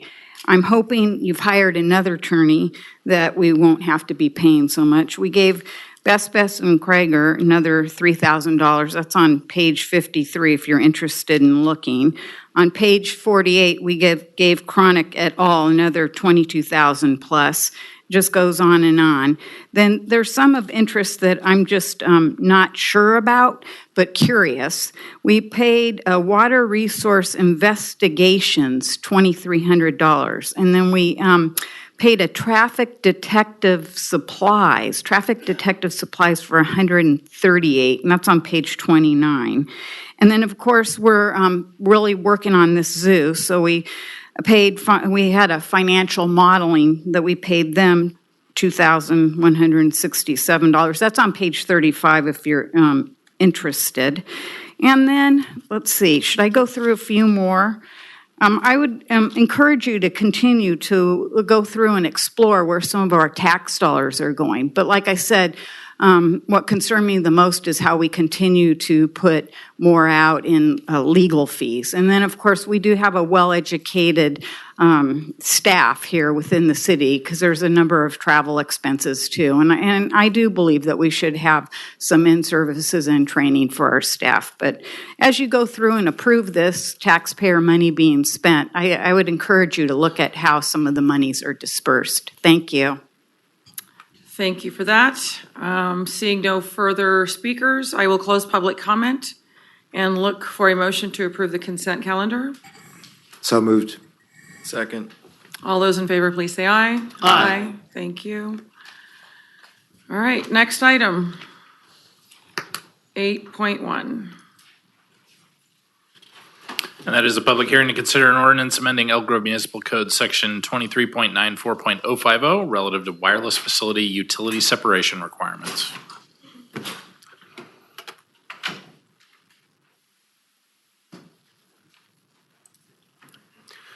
Good evening, Mayor, Council members. Christopher Jordan will be presenting this item for you this evening. As Jason mentioned, we're proposing a series of amendments, an amendment to our municipal codes proposed, which would deal with the separation requirements for wireless telecommunication facilities. These would be from utility lines, principal utility, power utility lines.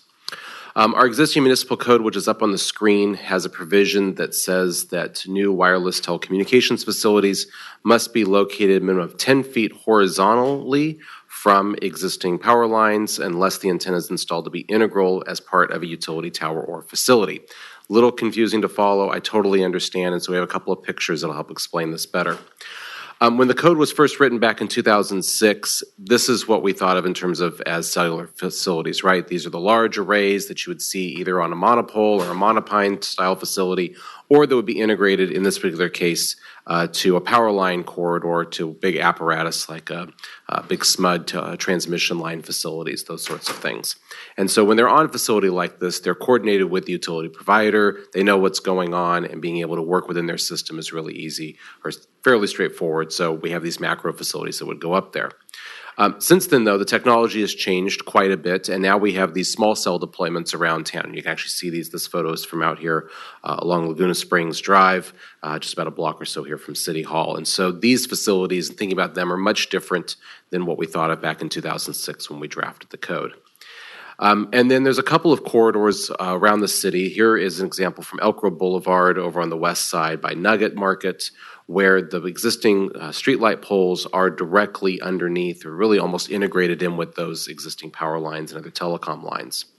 And so when we look at the application of the code as it exists today, it creates this, what you can imagine as sort of an exclusion zone that is 10 feet on either side of the power lines and runs from the lines themselves all the way down to the ground, and it's essentially infinity up into the sky around those. And so that prohibits us under the current code from then allowing those small cell deployments to occur on our streetlight infrastructure, which is previous direction you've given us.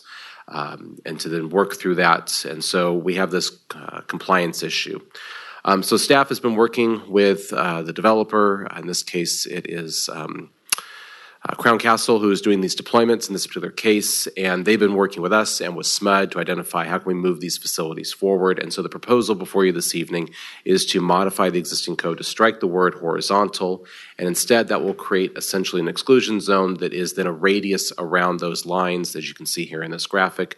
And so that would then allow, in this particular case, for that small cell deployment to go onto the streetlight pole below it and not have to worry about that exclusion around the line because it is substantially higher than 10 feet above it. Staff, both from planning and from Public Works, has been involved in this, and staff is supportive of it. We've also been coordinating with SMUD, and they have no concerns, and their correspondence around that is included in the packet. And the revisions tonight are exempt from the state CEQA guidelines and from CEQA per the guidelines. So recommendation from staff and from the Planning Commission are to recommend the amendments as presented. We're available for questions if you have them, and the applicant is here this evening. All right, thank you. At this time, I will declare that the public hearing is now open and open up the public comment opportunity. I don't have anyone signed up for this. I'll close the public comment opportunity and declare that the public hearing is now closed. Any questions or comments from colleagues? I'll start to the left. No comments. I'll move staff's recommendation. All right, we have a motion and a second. All those in favor? Aye. All right, thank you. Next up, item 8.2.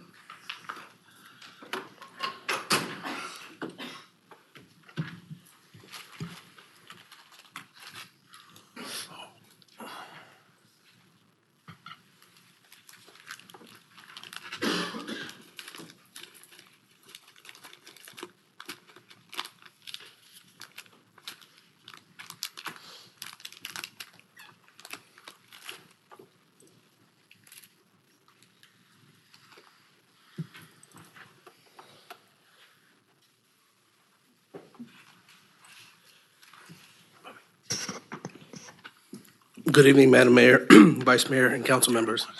I'm Vijay Masiria, financialist for the city. I'm here this evening with a presentation for proposed annexations into the city's special tax districts.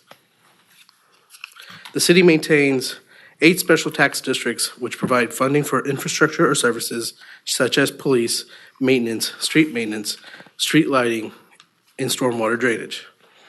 Annexations into the appropriate districts are typically part of a new development project's approval process. The requirements are specific for each project and vary according to geographic location and building use. The special taxes are subject to annual rate adjustments. On February 28, 2024, the City Council adopted resolutions of intent to annex the project's parcel as shown on the screen, Bader Singh parcel map, into special tax districts and establish tonight's public hearing. The project is being proposed to be annexed into the following special tax districts: CFD 2003-2 Police Services, CFD 2006-1 Maintenance Services, Street Maintenance District Number 1, Zone 3 Street Maintenance, Stormwater Drainage Free Zone 2, Stormwater Drainage and Maintenance.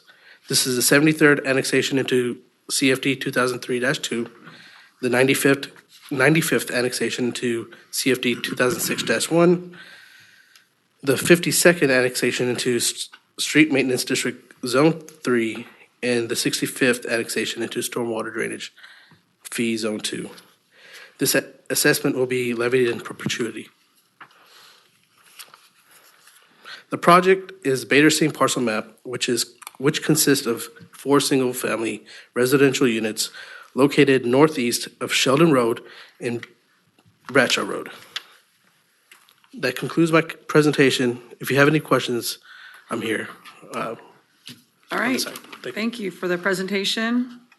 At this time, I will declare the public hearing for CFD 2003-2 Annex 73 open and open up the public comment opportunity. Nobody has signed up to speak. I'll close the public comment opportunity and declare the public hearing for CFD 2003-2 Annex 73 is closed. And look for motion 1. Motion A1. Second. All those in favor, please say aye. Aye.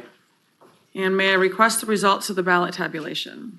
Of 4 possible votes, 4 affirmative votes were cast, authorizing the city of Elk Grove to levy a special tax at the rate apportioned and described. The measure passes with more than 2/3 of all votes cast in the election in favor of the measure. A resolution declaring the results of the election is available for council consideration. And this is our new iteration in 2024. You can also motion the ordinance that enacts this as well as one motion. So, Motion A2 and A3. Second. All those in favor, please say aye. Aye. Aye. Thank you. Let's see, the second public hearing, I will declare the public hearing for CFD 2006-1, Annex 95 is open, and open up the public comment opportunity. I do not have anyone signed up to speak on this. I'll close the public comment opportunity and declare the hearing for CFD 2006-1, Annex 96 is now closed. And look for motion B1. Motion B1. Second. All those in favor, please say aye. Aye. Thank you. And may I request the results of the ballot tabulation? and again, of 4 possible votes, 4 affirmative votes were cast, authorizing the city of Elk Grove to levy a special tax at the rate apportioned and described. The measure passes with more than 2/3 of all votes cast in the election in favor of the measure. A resolution declaring the results of the election is available for council consideration.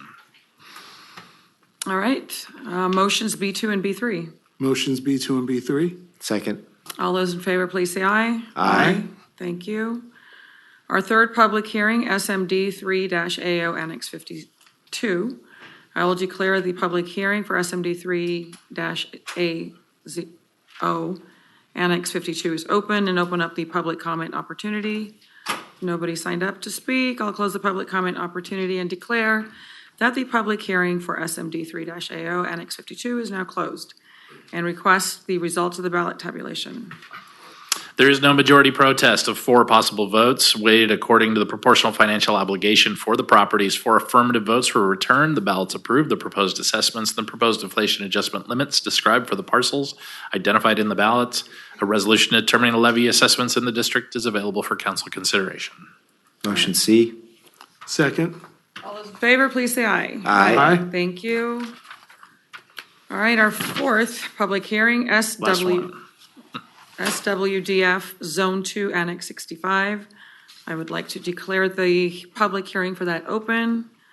No one has signed up to speak. I'll close the public comment opportunity and declare the public hearing for SWDF Annex 65 is closed, and look for the results of the ballot tabulation. And on our fourth and final tonight, there is no majority protest of 4 possible votes weighted according to the proportional financial obligation for each property. 4 affirmative votes were returned. The ballots approved the proposed assessments and the proposed inflation adjustment limits described for the parcels identified in the ballots.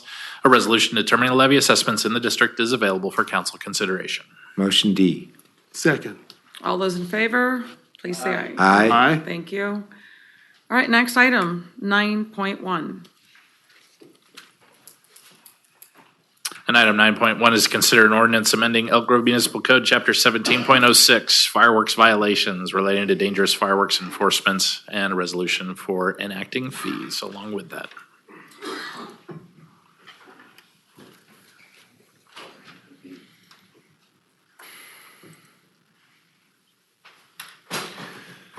Good evening, Mayor and City Council members. I'm Ryan Huber, your Senior Code Enforcement Officer. At the February 14th, 2024 City Council meeting, the council heard staff's recommendations to enhance the city's enforcement to deter the use of dangerous fireworks. The City Council accepted the recommendations and directed staff to return with a code amendment to Elk Grove Municipal Code Chapter 17.06, dangerous fireworks, and also a resolution to increase the fines for violations of Chapter 17.06 to $1,000 per violation. So the proposed amendment does 3 things. First, it adds a section to establish a violation of Chapter 17.06 as a misdemeanor, and this allows for $1,000 fines. The second is that it adds a section for host liability related to dangerous fireworks violations from private properties. It also defines the term host for clarification of responsible persons and/or entities of private properties. The proposed resolution with this item will update the schedule of administrative fines to establish violations of Elk Grove Municipal Code Chapter 17.06 at $1,000 per violation. Each single dangerous firework will be considered a separate violation. As an example, under the proposed resolution, if a person is observed using an aerial firework and then is found in possession of 2 more aerial fireworks, an administrative citation could be issued for 3 violations at $1,000 each. The total fine for that citation would be $3,000.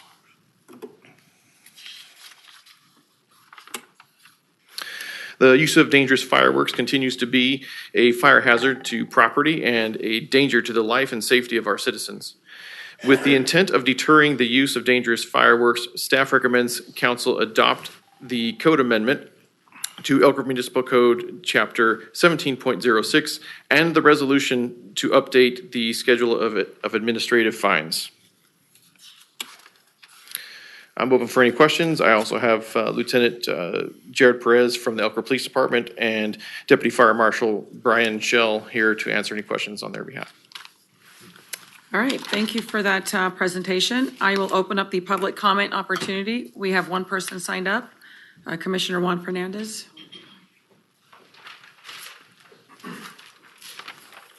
Good evening, Mayor, members of the council.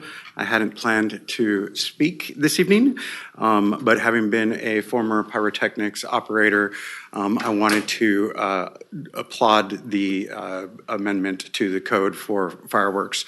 I was one of the first crews to do a public events fireworks display on Lake Tahoe, where we actively mitigated the fallout from the fireworks.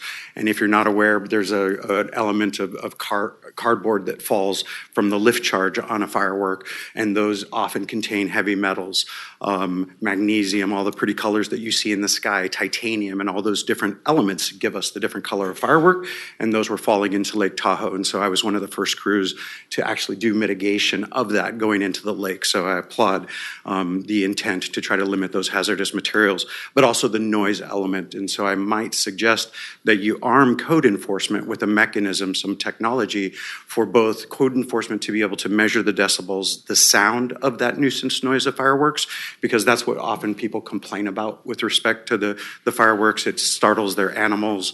And so perhaps if there was an augmentation to the See Click Fix app for being able to capture that firework when it's happening and the sound, because the sensitive receptors for people with respect to that noise is as much of a concern as the fire potential of a falling firework that's still smoldering, as well as the heavy metals in the material in the lift charges and the firework itself. Thank you. All right, thank you. That is our final speaker, so I will close the public comment opportunity. And any questions or comments? I'll start to the left here. Councilmember Suen. Thank you, Mayor. Yeah, just glad to see this this increase. With any hope or luck, this summer will be a little more tame. I would like to ask about Mr. Fernandez's comments about our app. Is that possible to measure decibels, or is that a tool that code enforcement could find useful?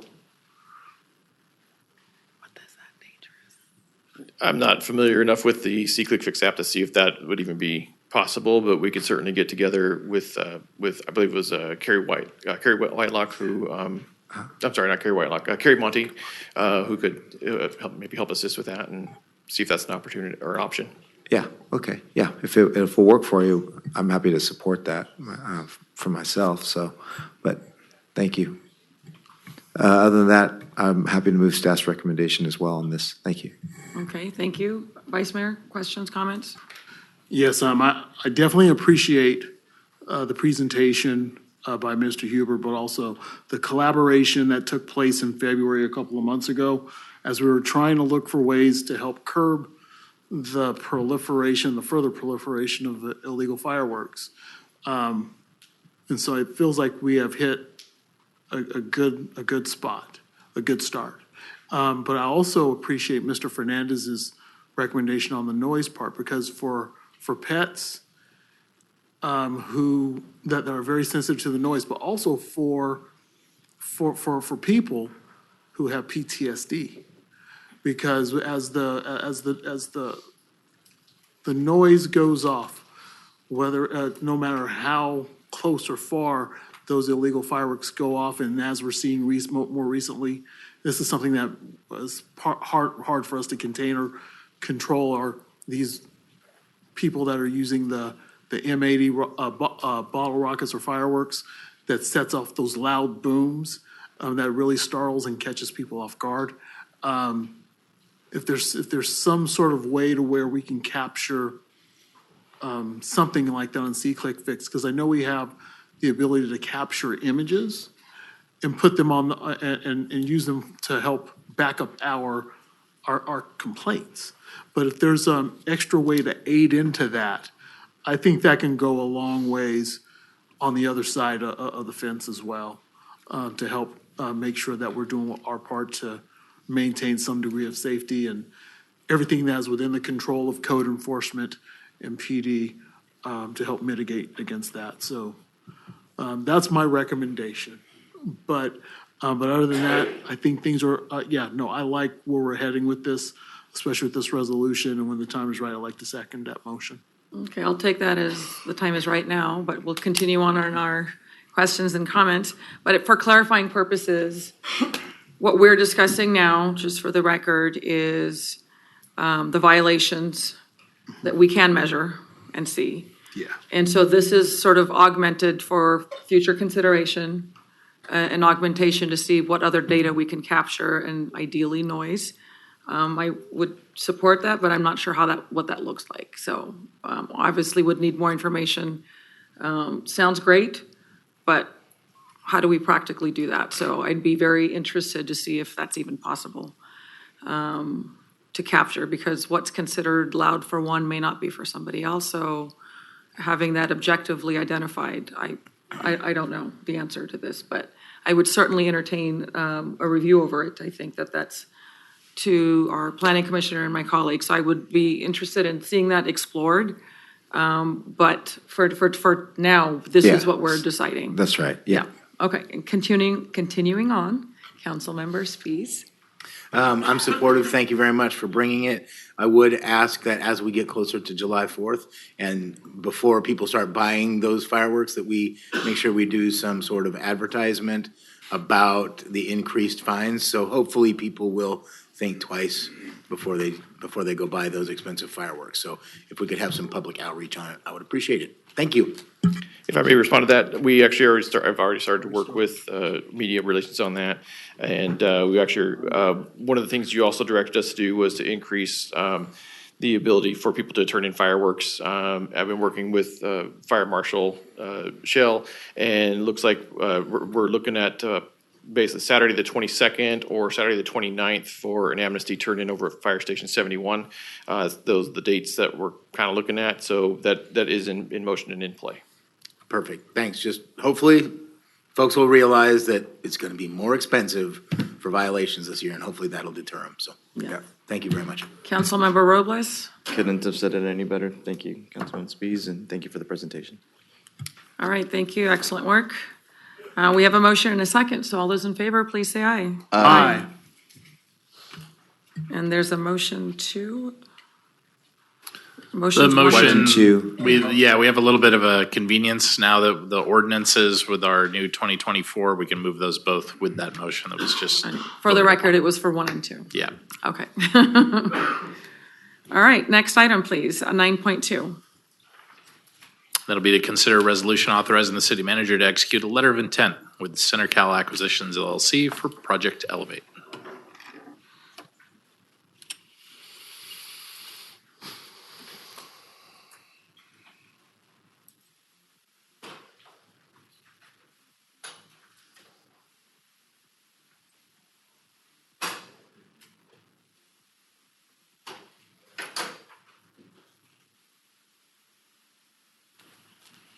Missing a microphone. Good evening, Madam Mayor, Mr. Vice Mayor, members of the council. I'm Darrell Doan, your Economic Development Director. It's a pleasure to be with you tonight.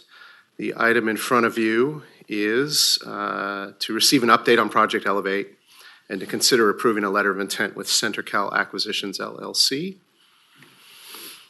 So, as you recall, Project Elevate, it's a little bit of history. I know you know this, but some members of the public may not. Project Elevate is a proposed commercial development project. It would take place on an approximately 20-acre city-owned parcel. That is the northern portion of what we used to call Civic Center. So this is the parcel just north of what we now call District 56. The vision for Project Elevate, it is a vertically integrated mixed-use urban district with highly amenitized public spaces. It would consist of elevated dining, shopping, entertainment, residential, and hospitality components. This is an effort to bring an urban mixed-use project, a little piece of Midtown, if you will, to Elk Grove.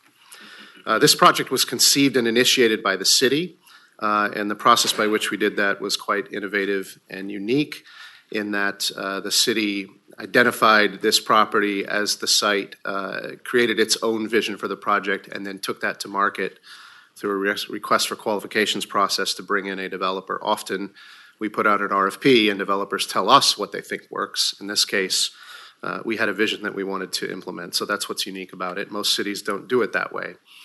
A little bit more history. So the property was obtained in 2004 as part of a 76-acre piece of property that we obtained through the approvals of the Laguna Ridge specific plan.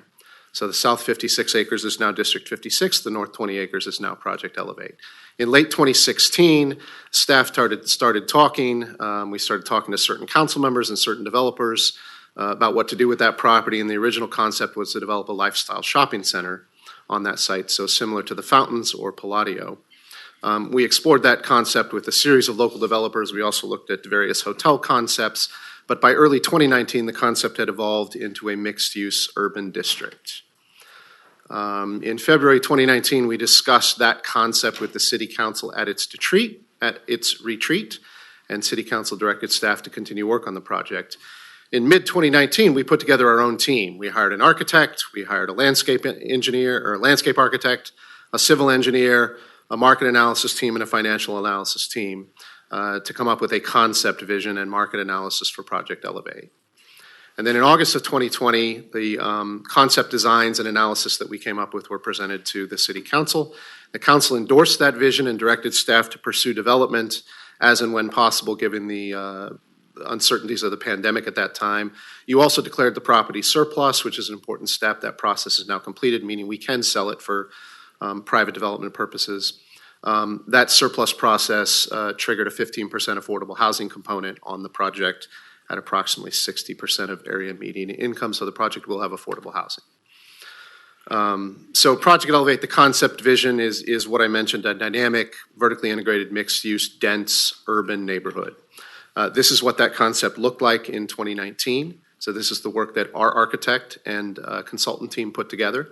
So you can see it is that mixed-use, dense, urban, walkable project, 4 or 5-story buildings, structured parking, a mix of uses including retail, apartments, hotel, and office uses.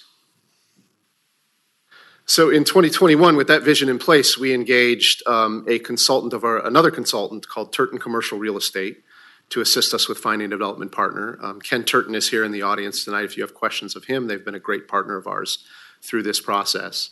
In January of 2022, working with Turton, the city released an offering memorandum. So this is essentially a request for qualifications, allowing developers to put proposals in front of us, seeking to implement the city's vision.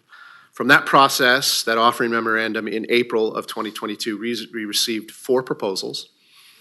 And in August of 2022, the council approved an exclusive negotiation agreement with the best of those 4 proposals, which was a firm, a large national firm called Hines, with offices here in Sacramento. So, as sometimes happens in economic development, it didn't work out with Hines.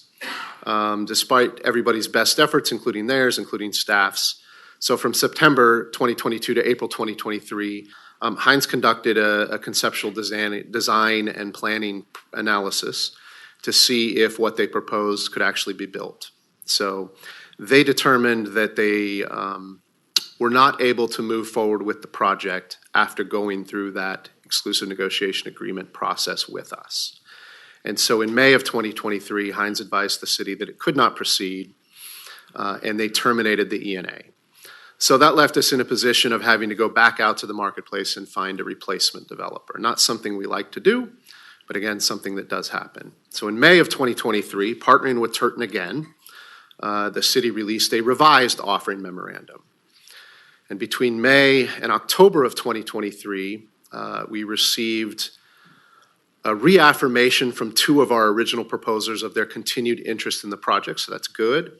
And we received two new proposals as a result. So now, after two offering memorandum processes, we were left with 6 total proposals. And so what we did with those 2 new proposals and 2 original proposals is we worked with our relatively newly formed Project Elevate ad hoc subcommittee of the City Council consisting of Messrs. Suen and Robles.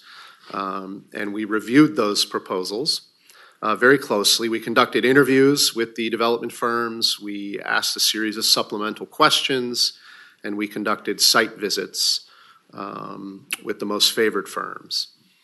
And I want to thank Mr. Suen and Robles for all your time and effort. You guys put a lot into this, and as staff, we appreciate it. We appreciate your partnership and your expertise always. So, as a result of that entire process, spanning some 5 years now, we have come to the conclusion and recommend to council tonight that we move forward with a new development firm called CenterCal. And CenterCal is here tonight to talk to you in a few minutes, if you will allow them. We are recommending CenterCal based on the strength of their proposal, which you will see, their commitment to the project. They were unequivocal that this is their top priority and that no other projects stand in front of it. Their track record of developing similar mixed-use urban neighborhoods, their strong financial relationships, their equally strong retail relationships, and just as important is their strong operational and management expertise. And so, I'm going to step away, and I'm going to let CenterCal come out and talk to you. We have Mr. Scott Borer, who is the Vice President of Development for the Pacific Northwest and the whole Bay Area, and he's going to walk you through who they are, what they do, and what they're proposing for our site. Good to see you, Scott. Howdy, everybody. Good evening, Mayor, Vice Mayor, welcome back. Fellow council members, staff, and community members that have stuck around this late, thank you very much for being with us. I'm especially grateful to be here tonight because even hearing Commissioner Murphy's story, getting to hear about what some of the community groups here in Elk Grove are accomplishing in the community, and I have to echo the sentiment from earlier that seeing a city that honors each and every new hire. I've been doing development for 12 years. I've operated in a lot of cities, and never have I seen a city that takes it to that level. And while I'm just scratching the surface on getting to know everyone out here, there's something consistent that I've felt in every interaction with council, with community members, and with staff, and that's a sense of pride in this community, a sense of incredible civic engagement and getting involved in what's happening around you guys, and a real passion and excitement for the future of Elk Grove. And it's really special. So again, I'm really grateful to be here and be a part of that, and get to present to you tonight. A little bit about our company, and if I didn't introduce myself to everyone formally, my name is Scott Borer. Again, I'm a Vice President of Development for CenterCal Properties. We're a company that's been around for 20 years in the business, though our founders and our company have much more experience than just that. We're based in Southern California, though I've been up here in Northern California for about 12 years. We're operating under the leadership of our CEO, John Paul Wardy, who has really been a visionary in this business and has been a great mentor to me and our team of almost 150 people, which is very large for a company. Usually real estate companies are lean and mean, but we operate our company down to the person cleaning up on the site, and that's something that's really special about what we do. Is it's a family. And even despite our scale, it's a family-owned business. That's what it feels like. We're privately held. And we have a deep passion from the top to the bottom for what we do. We're also guided by a series of core values that we feel like emanates through every one of our projects. And a few of you have had the pleasure of being on site with some of us for those products. But what we're really most proud of is that over 20 years, we've developed 8 million square feet of shopping centers and mixed-use projects. That's over 20 projects. And during that same time, we've built a reputation. We've built a reputation for delivering properties that are unique, that are relevant to the communities that they serve, and that really become, in almost every case, the heart of that community, a place of civic pride and a place where people get to come and spend their days and celebrate life's moments. When I was first approached by Councilmember Suen, he asked if I was familiar with Elk Grove, which I said, yeah, I am. I've got a good friend that operates a restaurant out here, has for about a decade. He said, okay. So, I've worked in Sacramento in my career quite a bit and throughout the Central Valley, Lodi, all the way down to Tulare. And he said, okay, when was the last time you were in Elk Grove? And I very quickly said, it's probably been 5 years. He said, well, then you don't know Elk Grove. And so over the past almost year now, I've had the pleasure of working with Councilmember Suen and Councilmember Robles, Jason and Daryl on city staff, and Chris and the rest of council, and getting to know the community and seeing what's been happening here, seeing your priorities as a community, and getting to really understand the vision for what is Project Elevate. And it's really clear that you guys have worked hard to be leaders in championing what should be the heart of this community, the downtown, a place where people come for daily needs, for weekend activities, and to celebrate life's biggest moments as a community. And so with that, I'm really, really honored to be here to present our project to you tonight. Let's see if I can operate some technology. So here are a few images of some of the projects that we've built. This is Totem Lake in the Seattle MSA. This is Second and PCH down in Long Beach, California. The reoccurring theme that you'll notice in these images is vibrancy. It's the community coming together, it's food, it's beverage, it's retail, and what we really specialize in our mind is curating the perfect mix of all of those different uses: residential, office, hotel, and that's not an easy feat. And we've paid quite a bit of tuition along the way to figure out how to get that done. Here's another example project out in the Salt Lake MSA, which recently delivered just this past year, Mountain View Village. And what we're proposing for Project Elevate here on the screen is really, it's a medium density mixed use project that we believe delivers on the vision of creating a hub for not just Elk Grove, but for the region, something that's interesting and unique and exciting. It's centered around a town square concept, which is about half an acre as shown on the plan. The current concept includes about 80,000 square feet of retail, that's services, retail, food and beverage, about 11,000 square feet of second floor use, primarily office as contemplated, 120 hotel keys, and over 200 apartment units, which, as Daryl mentioned, 15% of which would be affordable, which would be a real honor to bring that to the community. Here's a site plan that better illustrates how the uses are interacting. So you've got a southeast corner that's got the hotel component with some retail adjacent.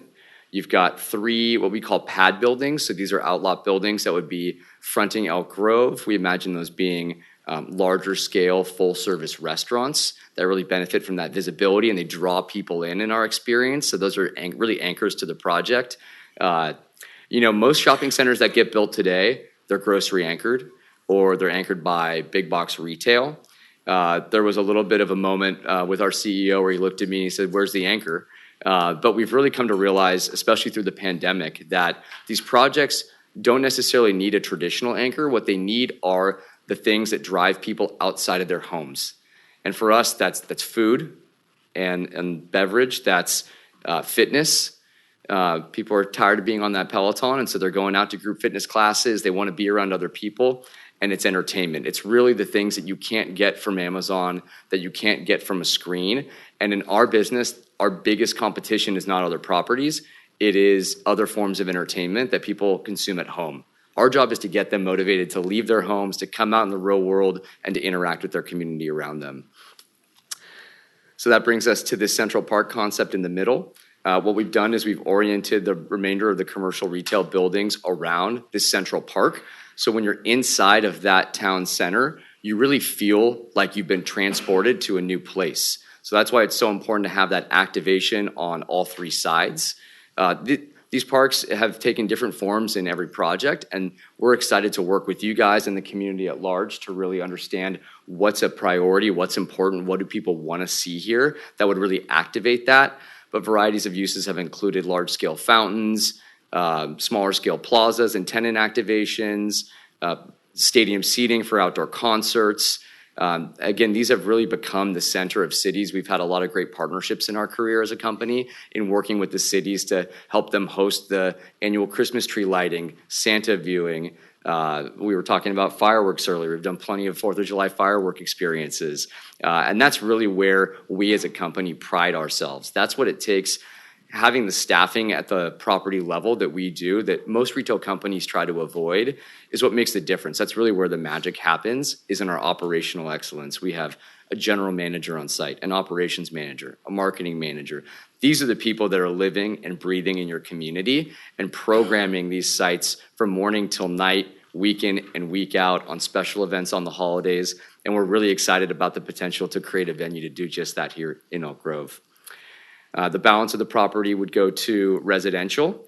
As it's shown, it's primarily surface parked with tuck under garages, 3 to 4 stories in height. So what you're really getting is a mix of densities and heights and uses that doesn't exist in Elk Grove today. The tallest apartment building is 2 stories, as far as I am aware.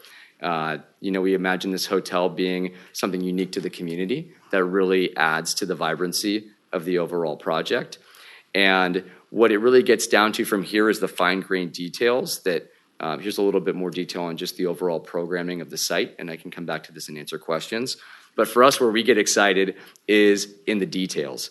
It's in the architectural approach. We have such a passion for creating buildings that drive excitement, that drive interest, and filling those with great retailers that are relevant to the communities they serve.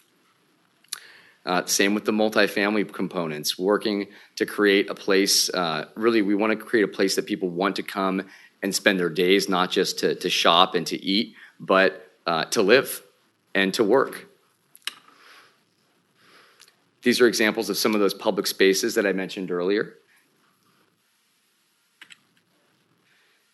And it comes down to the details of when you're walking from your car to the center of the project. What are the textures? What are the patterns? What are those little moments as you turn a corner that carry you to the next point, that get you to slow down, to put your phone down, and to really feel like you're in a special place? And again, I think the key to all of this is then taking that platform and that blank canvas and activating it with tenants, with great programming, and with the community getting engaged. One thing that we want to mention that was a huge priority that was shared by Jason, by Daryl, by staff, by the ad hoc committee, and by the council members is just making sure that they challenged us to be thoughtful in how we designed it, to not the project might not be as dense as the original plans. And again, what we want to make sure we share here today is a project that we can deliver on today instead of waiting for the next economic cycle. And we think that we can deliver the amenities that we're talking about to the community in addition to the base project without necessarily having to compromise the ability to add more density in the future. And so we worked tirelessly to come up with a plan that would allow us to, if market conditions supported it or if there was additional funding available, to be able to densify the project with structured parking and with additional market rate and affordable housing units, bringing even more vibrancy to the project. I believe that's my whole portion, but I'm here to answer questions. And again, we're so humbled that you guys would select us and engage with us to have the chance to work with you on this. And we're really excited to keep working and to getting to know more community members while we're out here in the beautiful town of Elk Grove. Awesome. Thanks, guys. Daryl, is there, okay. Oh, there's more. Yeah, I thought so. Just a little bit more. I'm going to But wait, there's wrap more. up with some much less interesting key terms of this letter of intent that you're being asked to consider tonight. So some of the key terms, just quickly. The parties under the LOI, letter of intent, the parties will work exclusively to negotiate a purchase agreement for council consideration. So a letter of intent is merely the intent, it's an expression of intent to bring back a definitive agreement to you, which is what we call the purchase agreement. So if all goes well through this negotiation process in the next 180 days, we will bring back a negotiated, ready-to-sign purchase agreement for your consideration. So there are some key steps that we need to undertake in the next 180 days. One is we need to complete appraisals on the property so that we can define its fair market value. We need to agree on a price based on those appraisals. We need to complete a level of conceptual planning sufficient for the purchase agreement to specifically define the scope and scale of the project, and we need to negotiate that purchase agreement. So if we do all that, we will bring that back to you. Escrow would be open when the purchase agreement is approved, not as a result of this LOI tonight. If you approve the purchase agreement, what it will stipulate, because we pre-negotiated much of this in the letter of intent, is that closing can occur or would occur when entitlements and initial building permits are secured, that construction can and would commence within 1 year of that closing. If, however, due to market conditions or other conditions that are unforeseen, if the developer was diligently pursuing the project, we are building in a series of 1-year extension options for construction, up to 5, into the agreement. There's a cost to exercise those options, as you see in the next bullets. So option years 1 and 2 would come at a cost of $100,000, and those would be at the developer's discretion. Option years 3, 4, and 5 would have escalating costs up to $500,000, and those would then include some reasonable discretion by the city. So basically, if the developer just needed another year or two to be ready to break ground, they could exercise these extension options. If they got past the second extension option, then they would need the city's approval to exercise any of options 3, 4, and 5. But under the agreement, we have to be reasonable with exercising that discretion. And what that means is if the developer was diligently pursuing the project and had not abandoned the project, then we would be obligated to approve those extension options. Also, under the LOI and in the purchase agreement, the city would have the right to purchase the property back from the developer if construction did not start or construction stalled and was not completed. So that is a nice benefit for us. And we're also agreeing under the LOI that during this next 180-day phase, the city and the developer will split those conceptual planning costs 50-50 up to a cap of $250,000 for the city. So those are the key letter of intent terms. Next steps, we need to get your approval tonight, if so willing, in which case we would sign the LOI. We would then complete those appraisals I mentioned and establish the purchase price. We would complete that conceptual planning.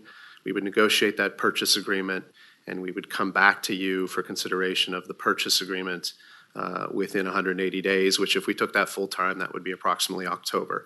And then if that purchase agreement was approved by this council, we would then open escrow. The developer would go through the process, working with our development services team, of securing entitlements and building permits. We estimate that to take approximately 12 to 18 months. Then there would be a close of escrow, and again, a start of construction within approximately 12 months.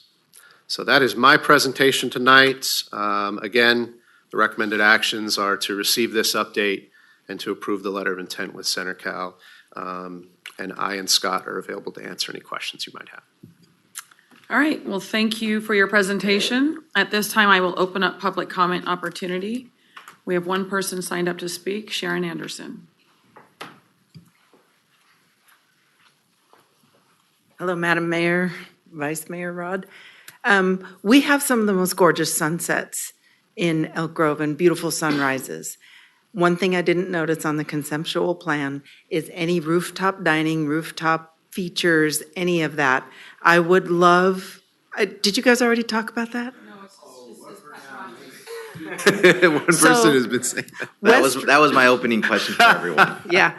So West Roseville, because my mom used to live there, she now lives at the park at Laguna Springs, as you all know, because you met her. they have it's a small retail, but the way that they integrated some of the rooftop components was just phenomenal. There's some places in downtown Sacramento where the actual housing has integrated rooftop. We need to let our people see more than just, a neighbor's wall or whatnot. Let's get Elk Grove into the business of rooftop dining and living. We just don't have any, right? We have zero? Zero. We have zero. Let's do it. Were you hired by Councilmember Robles? I was just gonna say it too. Just wait for it, Sharon. Thank you. Scott's never heard that before. No. So that was our final public comment speaker for this item. So I will close the public comment opportunity and open it up for discussions. And since we're on a very popular subject of rooftops, we'll start with you, Councilmember Robles. I'll actually, I know Councilman Suen has been working on it for several years, so I'll actually like to start with you. Oh, well, thank you, Mayor. Thank you, But I Councilman just want to Robles. make sure that whenever we're ready, I'm ready to make the motion, but we'll start with you. Okay. Well, where to begin? First of all, for the longest time, I think all of us have heard from our residents, we need some more fun things to do in Elk Grove. Right? I mean, that is a common theme we've heard. And I want to, this is really special to me because I've told a few of you the story before, but starting my career a long time ago, down in Orange County and going to the Irvine Spectrum Entertainment District when it was first built, and seeing that for the first, there's nothing else like it. I never in my wildest dreams, when I moved back up here looking for something like that, but never in my wildest dream would I think I would be in a position today to have a small part in having trying to make this happen. And so that's why it's just really special to me. And I want to thank all of the team, Ken Turton, all the staff, everybody who's just put so much work into everything. Obviously, CenterCal and their interest in the time they've invested. I know, Scott, I think you flew back from Florida just to be here tonight, so I really appreciate that. But I also want to thank, the community of Elk Grove for setting basically setting an environment that it welcomes something like this, and our partners, Pappas Investments, for all their projects that they've done, whether it's Costco or Whole Foods or Yard House that's coming, all these Nordstrom's Rack, all these things that have continued to set the tone and reinforce what I have long believed, in that there's so much demand here in Elk Grove for people to go out and have a good time, not just spend money, but like have an experience with their families and themselves, their friends. And so all this has created, I think, an environment where we were searching for that perfect partner. And we found a lot of great talent locally, with SKK and again, Pappas Investments and others. And I think it was a challenge, really a challenge for us to settle on something. And when we thought we had someone, that with Hines, it fell apart. And then again, how are we going to make this happen? There was a lot of doubt for some, I think, in the community, but we kept searching. And I think Daryl's slides mentioned 5 years. It finally took. And sometimes, that perfect relationship, I think sometimes, can happen. And I mean, in the way that I think what's unique about this potential partner is the operations, is the details that was mentioned earlier, Mr. Bohr. When we were in Tacoma, seeing staff out there, you felt like you're in a mini Disneyland. To see staff out there picking up the trash and cleaning things, just like you would see in the amusement park. I'd never seen anything like that in a mixed retail development. And so I think those operations, I think really, sold me, in addition to this placemaking that seems to be consistent with all their properties. So again, with all that, I'm in strong support of this, if CenterCal going forward with them and looking to take the next step. I'll defer. Thank you. Thank you. Vice Mayor? Thank you, Mayor. And thank you, Councilmember Soon, for sharing the backdrop of what it sounds like what we're about to enter, because it takes a while to create an environment of excitement. It takes perseverance to keep the machine going even when it looks like all is lost. When Hines, unfortunately, could not move forward with the project, the subcommittee of Councilmember Suen and Councilmember Robles, along with Mr. Doan and the city team, went out and actively looked for someone who can pick up the baton and keep running with it. And thank you to Turton Commercial Real Estate and CenterCal for being a part of that. I want to thank Scott Bohr specifically because I had the opportunity of meeting with him with the mayor a couple of weeks ago. And it was a day where I felt like I was in a hurry. I had to get back to my day job, but just sitting down and just relaxing for a little bit, I got a chance to learn a little bit more about Scott, about the projects he's worked on, and where he's traveled. And anyone who can pronounce the words Tulare perfectly gets extra points. And part of that perseverance is a focus where we know if we stay in communication, stay working with each other, and just stay on the road to seek the right solutions. I think this Project Elevate project that has been long in the waiting is going to be something special for the city. And I think when you have the mixed use that is coming into play for this, and to see how it works in other towns in the western region, I think Elk Grove would benefit greatly by having a site of this magnitude. I definitely support it. I'm not going to say any more because I think Councilmember Soon summed it up best. This is something that is a long time waiting.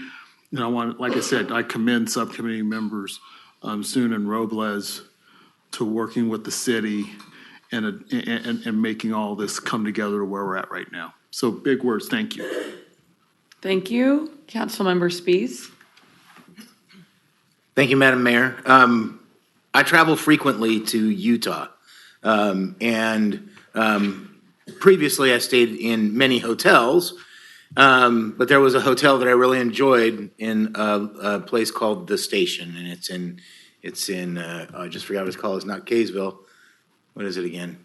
Anyway, it's near Hill Air Force Base, and I stayed there in the hotel every time that I went, probably 2 to 3 days.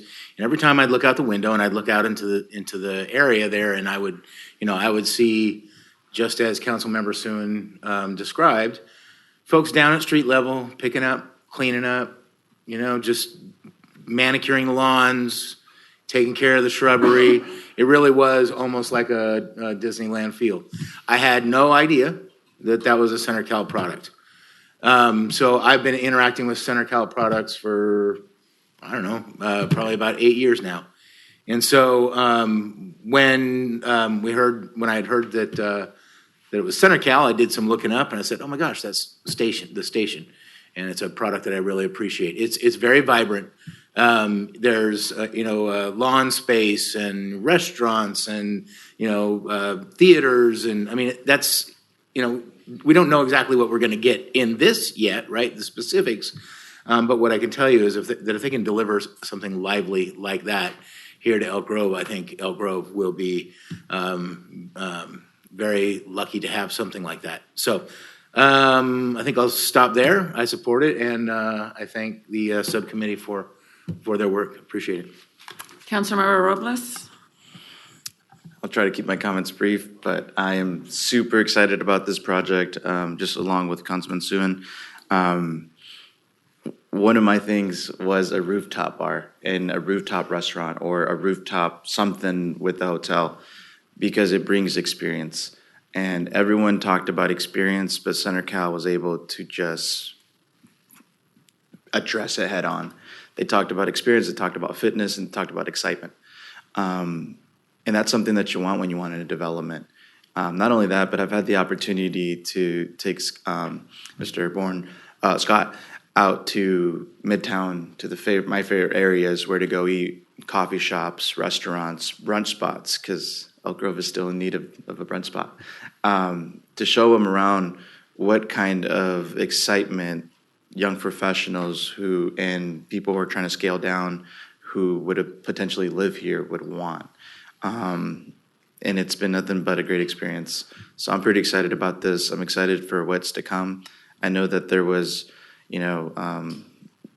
for whatever happened before we got on council, whatever happened with Hines, it happened, but now we're moving forward, and I'm pretty excited to be a part of this process, and just excited for what's to come in Elk Grove.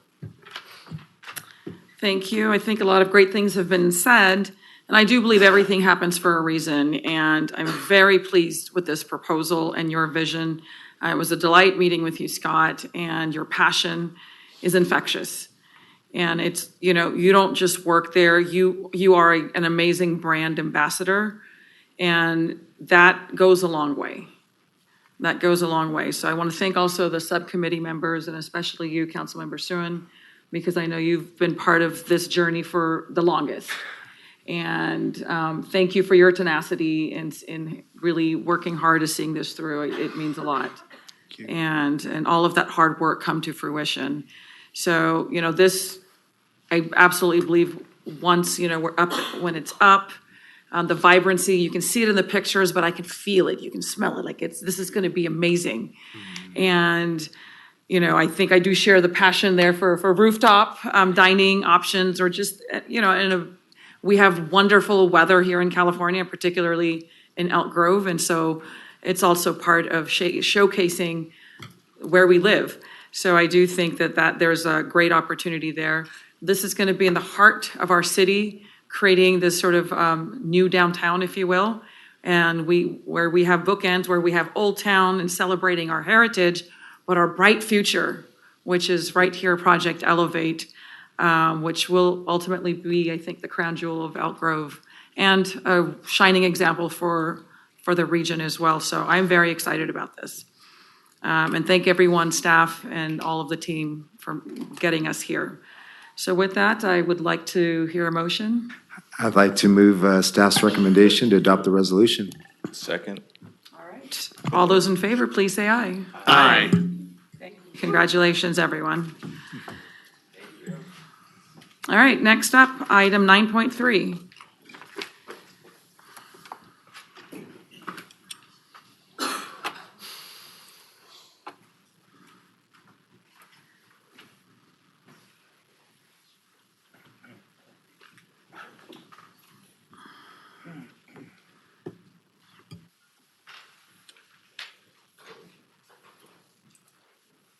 Right.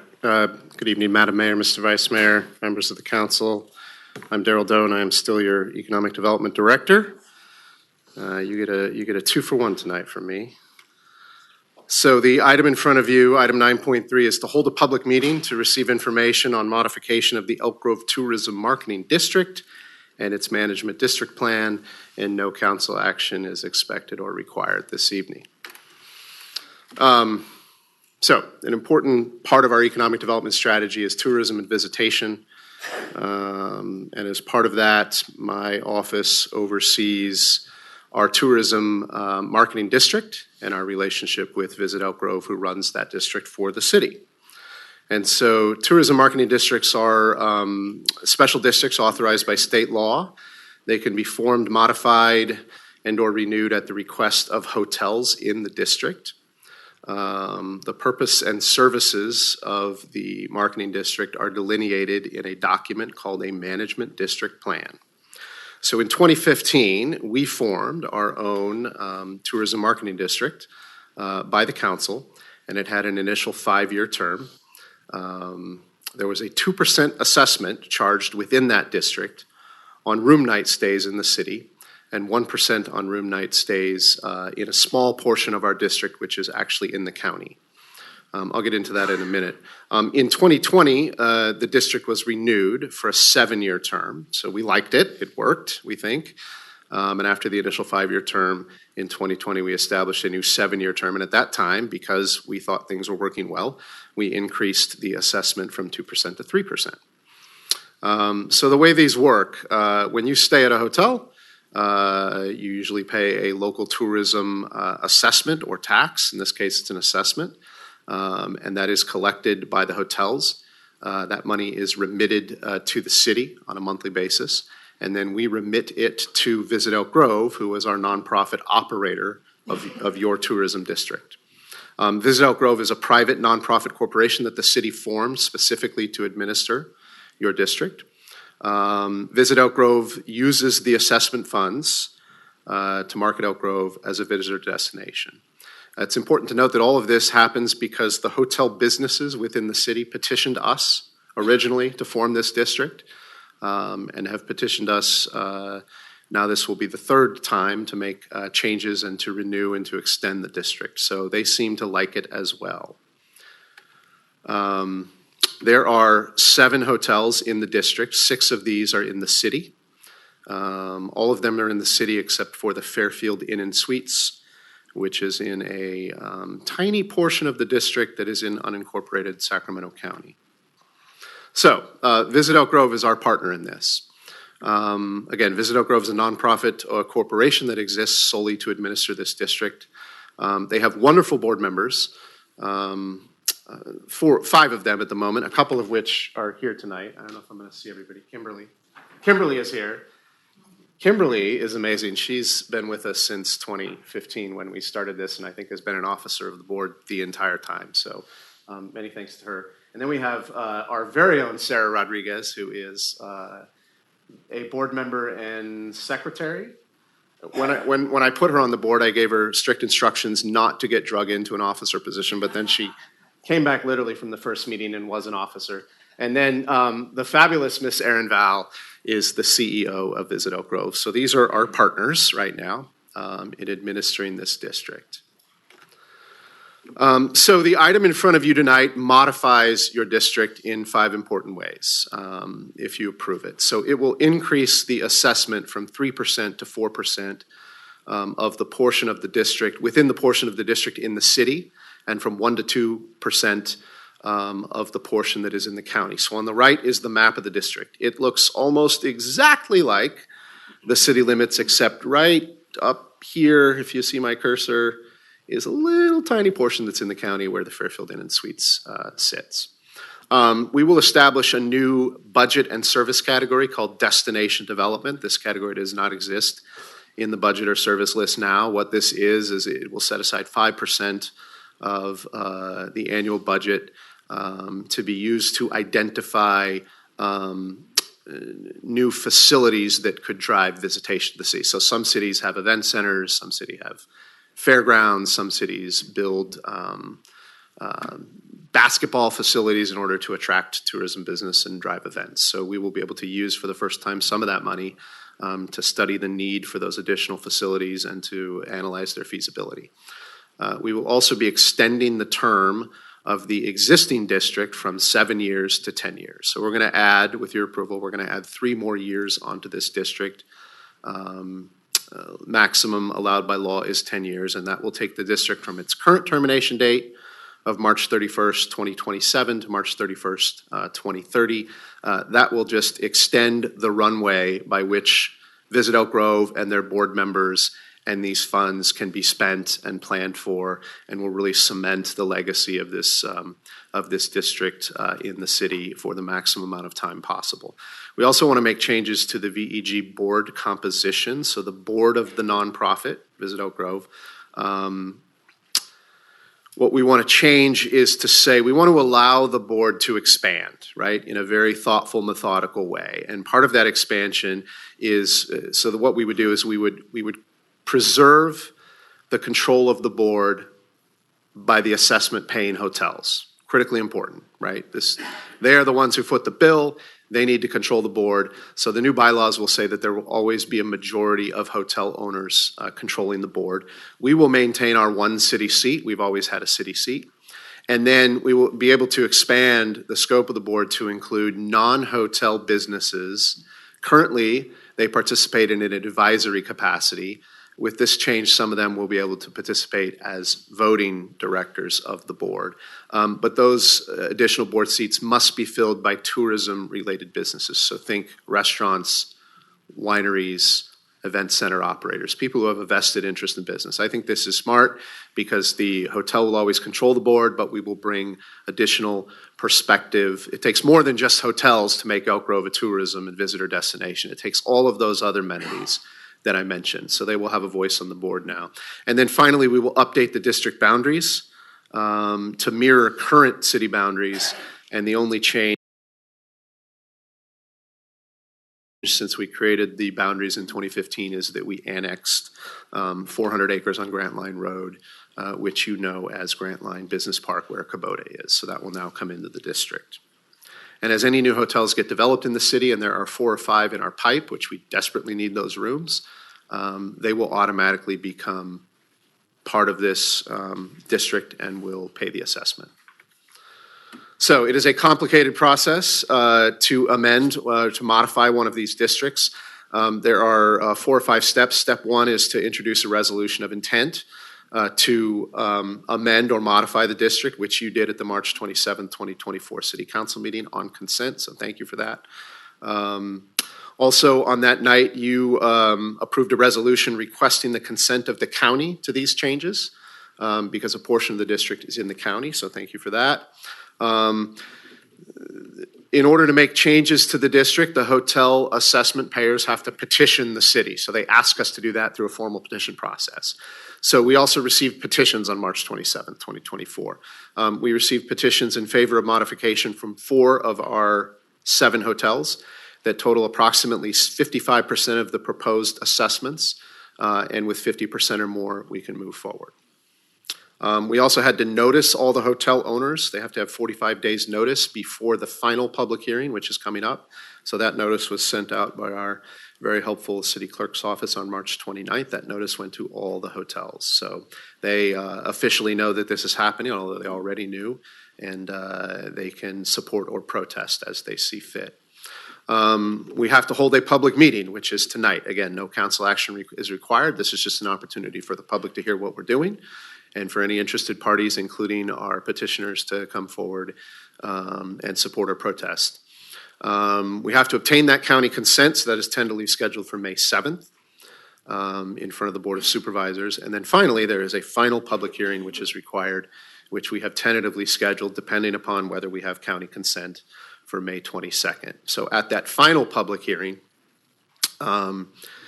if at that time we receive written protests from 50% of the hotel owners, then no further proceedings would take place. And then after that public hearing, you would have the opportunity to renew and modify the district by resolution, or you could choose not to do that and leave the current district and the management district plan and all of those changes unchanged.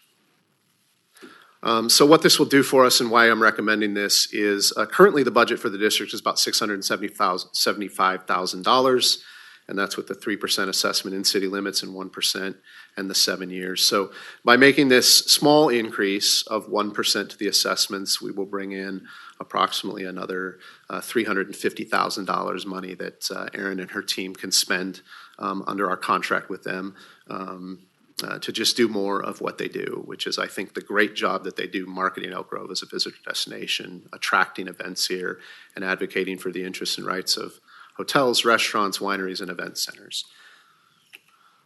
So you may be curious to know where that 4% assessment will rank. So we're not unique in having these districts. There are 300 or so around the state. And in our region, this chart shows all of the tourism marketing districts. And you see in that middle column, the assessment amount of 4%. We will not be the highest, we will not be the lowest, we will be on the upper end, but I think that is manageable and something that the guests of these hotels can absorb. And then you also see when we combine the TOT, which is not technically a part of this, but on your bill, right, you get both. When we combine those two things, again, we will be on the upper end in the district, but we will be equal with Sacramento and less than Rancho Cordova. And again, I think that is, for the kind of city that we are trying to be and the kind of job that we are trying to do with tourism, I think that's necessary and appropriate, and the market will absorb these changes. So again, my recommended action tonight is that you hold this public meeting, which you are, and you do not have to take any council action. That is the end of my presentation, and I am available to answer any questions, and also Erin, Ms. Val can answer any questions you might have of her as well. So thank you. All right, thank you for that great presentation. I will open up public comment. Nobody has signed up for this. I'll close the public comment opportunity. I'll just start with some of my comments since I have a lot of background in this area as a statewide commissioner for Visit California. I really appreciate that we're expanding the board, which is necessary outside of just the hotel segment. Like Visit California, we have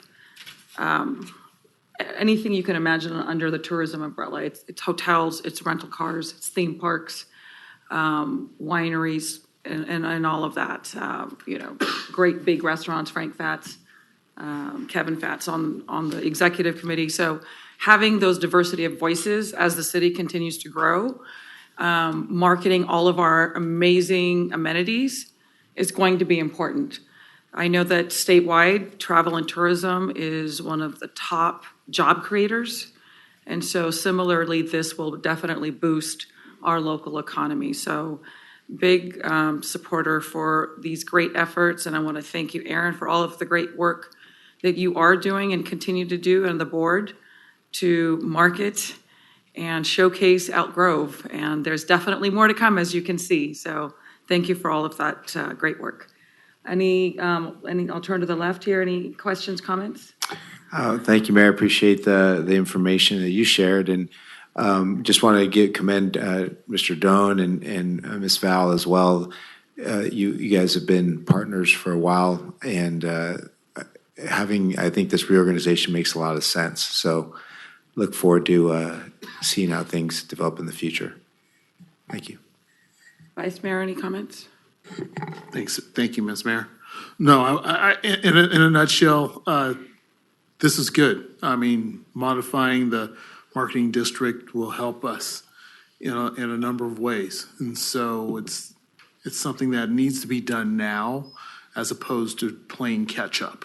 So thank you for putting together this report, Mr. Doan. I want to thank Explore Elk Grove and Ms. Val and Ms. Rodriguez in working with our hotel, our tourism community to help lay down the groundwork for any and all possible improvements and work that is going to be done in the coming future. This is good stuff. Thank you. Vice Mayor? Oh, sorry. Councilmember, yeah, I know. Once upon a time. I'm getting tired. Councilmember Spies, no? Councilmember Robles? All right, thank you. So this doesn't require action, so I just want to thank everyone for the work. We will move on to our next item, 9.4.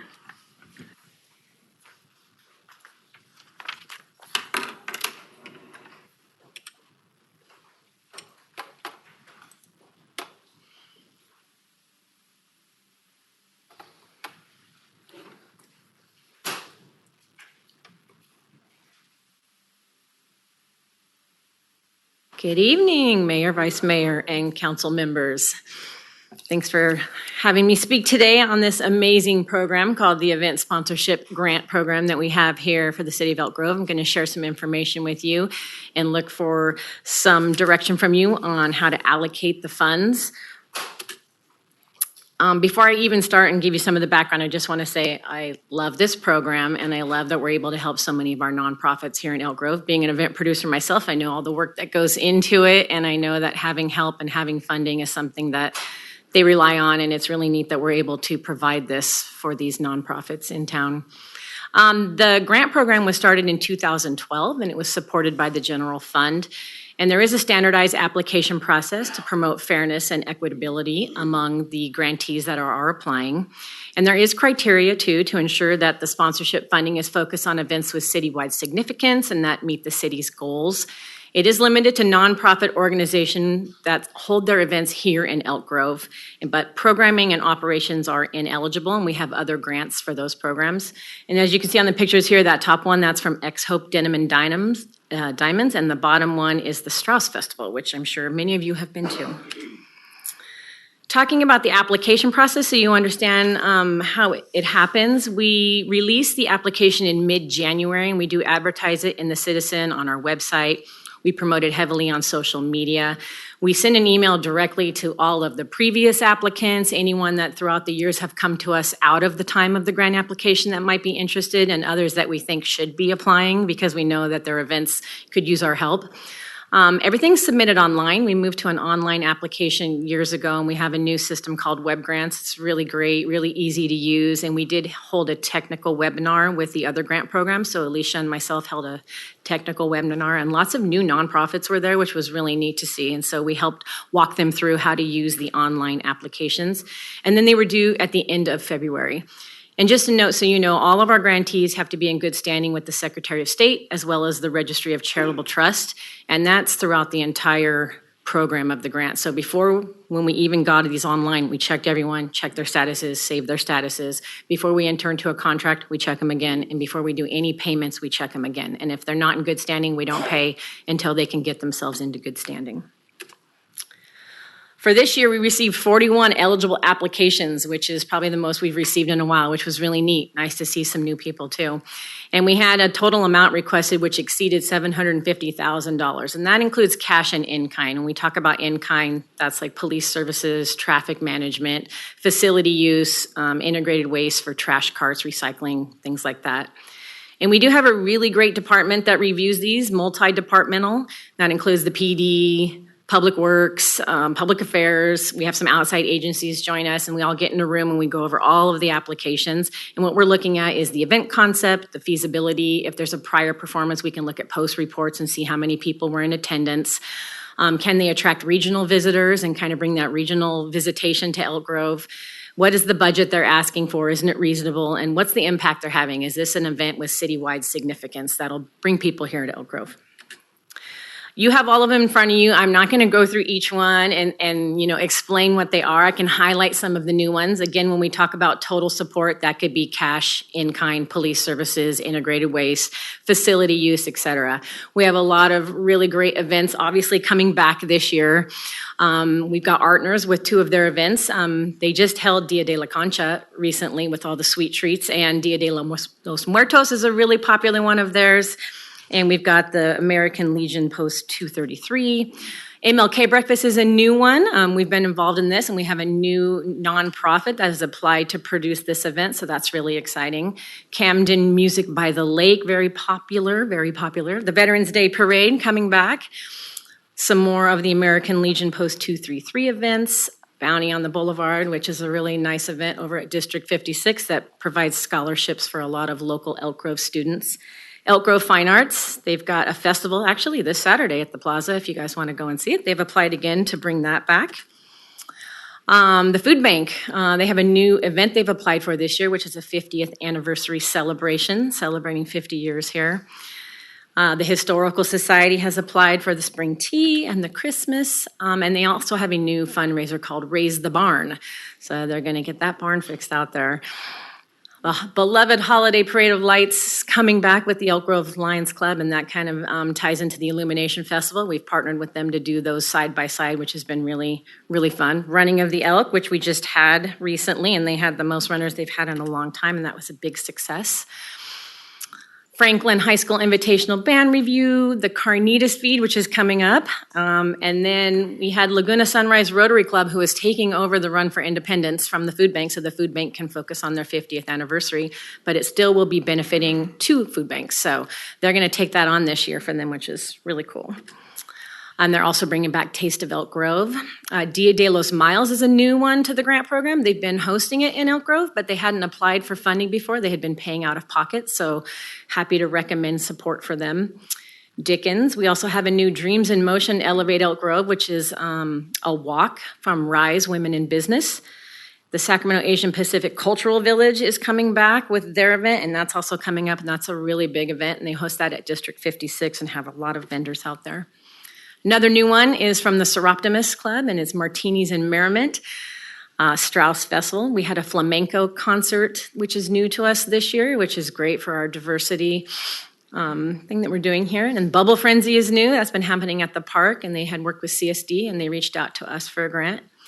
And the Lunar New Year event, which happened at Elk Grove Park this past February, they have applied officially with us. And then we have X-Hope coming back with their Evening of Hope Denim and Diamonds event, which you saw that photo there. So we're looking for your recommendation tonight on the full ask for all of these groups to supply help, support, cash, police, public works, integrated ways. And we're looking for direction from you to adopt this as part of our budget. Well, thank you for that presentation. I will go ahead and open up public comment opportunity. We will start with Sharon Anderson, followed by Sarah and Greg Root, I'm not sure, but Sarah and Greg. Okay, I'm switching hats. I am now the president of the Camden Neighborhood Association. So ignore the eyeballs. That was from a Halloween event because we, in Camden, we're all volunteers and we host a litany of events in Camden. So we're a mini CSD because we put on so many different events. They're all community, anybody can come to them. But the one that everybody loves is our Music by the Lake. I know you like it, I know you like it. Everybody likes Music by the Lake because it's Music by the Lake. And we all dance, it's wonderful, and I appreciate the fact that, we're being considered. Thank you so much for continuing Jody, to reach out to us and remind us that, we can submit an application for the grant. I hope you vote yes for us, but is my time up? Boy, I just got waylaid. Where was I? Talking about Music by the Lake. Thank you, hope, and thank you to my marvelous board in Camden and all the volunteers that help put this on because we don't hire anybody to do it. And when, we have the in-kind services, that helps us a lot too, because in the past we were begging CSD for extra garbage cans and then we would have to change them out ourselves. But, with the recycling, because we generate a lot of waste there. Hope you come. It's September 7th. Thank you. Thank you, Sharon. Next up is Sarah and Greg. Are you speaking separately or together? Together. Okay.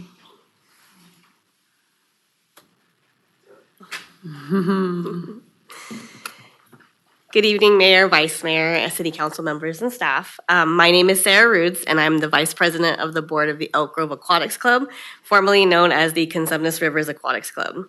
First, I would like to thank you all for letting me speak tonight and for giving our club the opportunity to apply for this grant for the 2024-2025 event sponsorship grant. I wanted to come here and tell you all a little bit about our club and, if awarded, what we would do with the grant money. I'm sure, as you can guess, we are a year-round USA competitive swim team, and we call the Elk Grove Aquatic Center our home. We have added 46 new swimmers to our team just in the last year, and we live by our motto, never settle. And we do our best to develop well-rounded character athletes who do more than just enough and never settle for just enough. This is the Gator way. This is our way. If awarded the grant money, the money would be used to help put on our championship home meet called the Bill Rose Classic that would be held at the Elk Grove Aquatic Center, where we are expecting 700 to 800 swimmers and 1,500 to 2,000 spectators.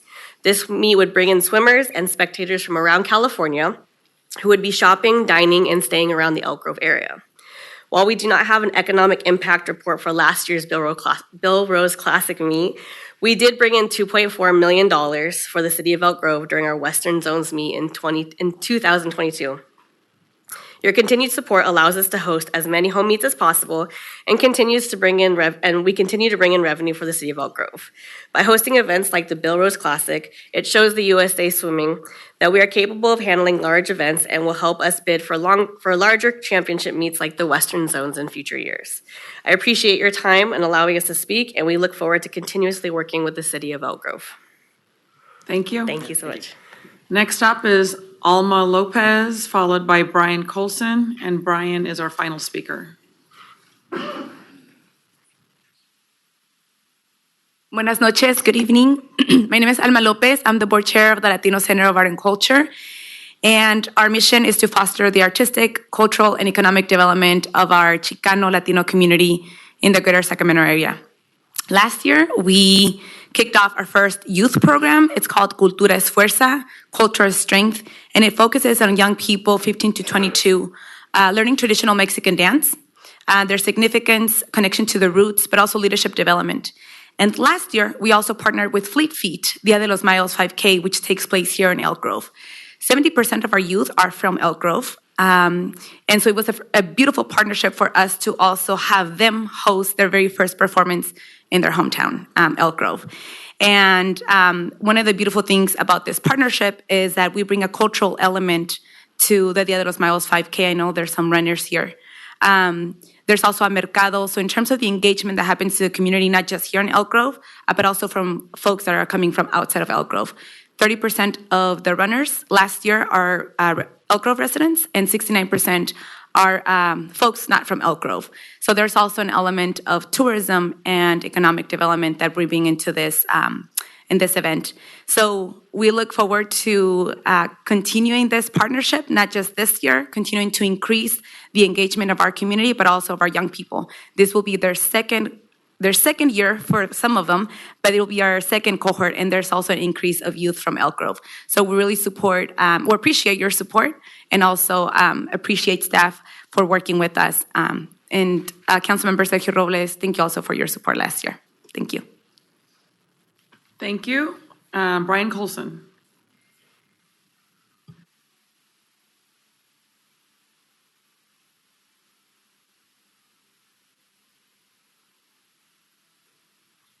Hello. Well, here it is, Western Festival time. And we thank you for the grants, everything you guys do for us for the Western Festival. I mean, we couldn't do it without you. We do have a problem, and none of us knows where it's coming from. Some wording, some action, something. We need people to get invested in this and figure it out. I've gone 53 years. I know there's people that's gone longer than me. We've missed it for the last, 2-3 years? There's something that we should do or that we can do, or the minds need to get together with the CSD, with the fire department.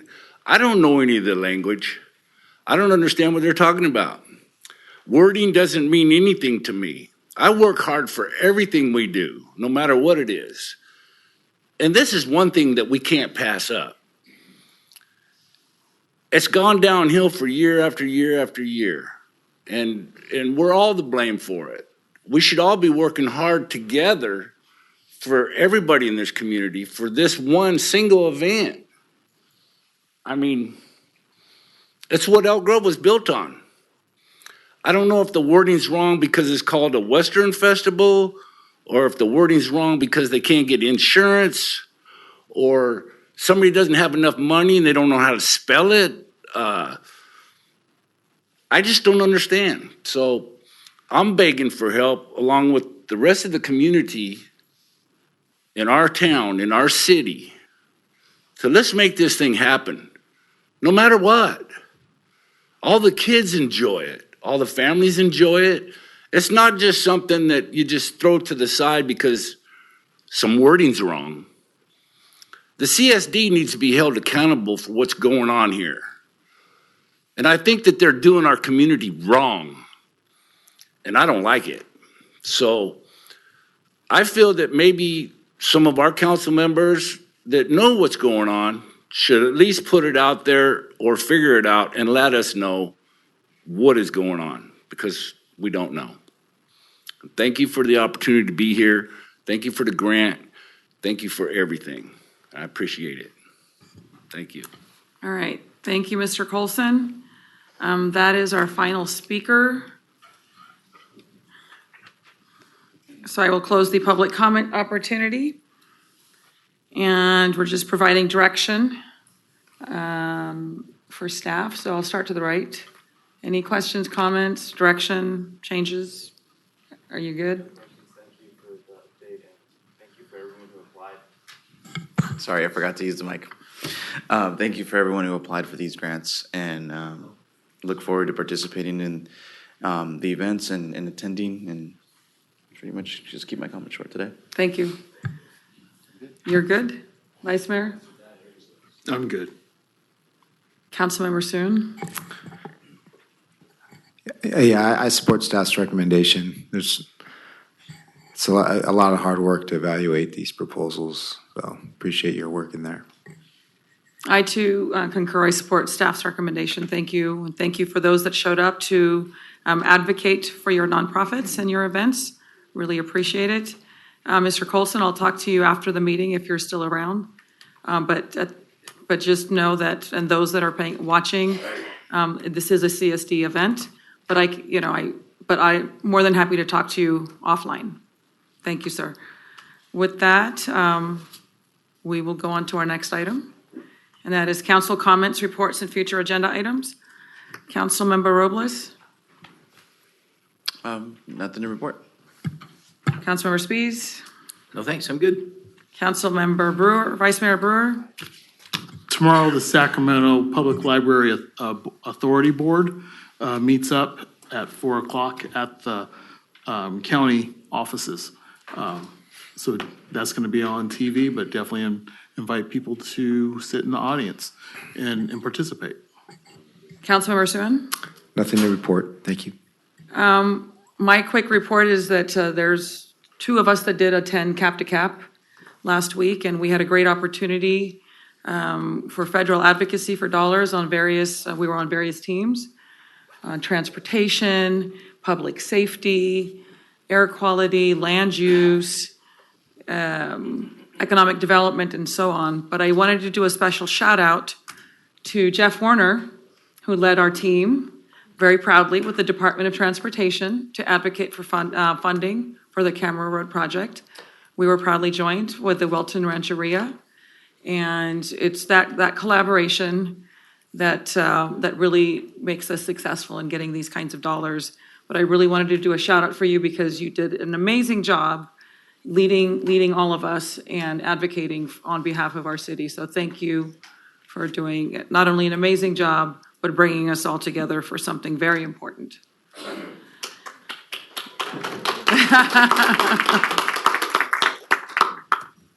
So with that, before I adjourn, I do want to adjourn in somebody's memory.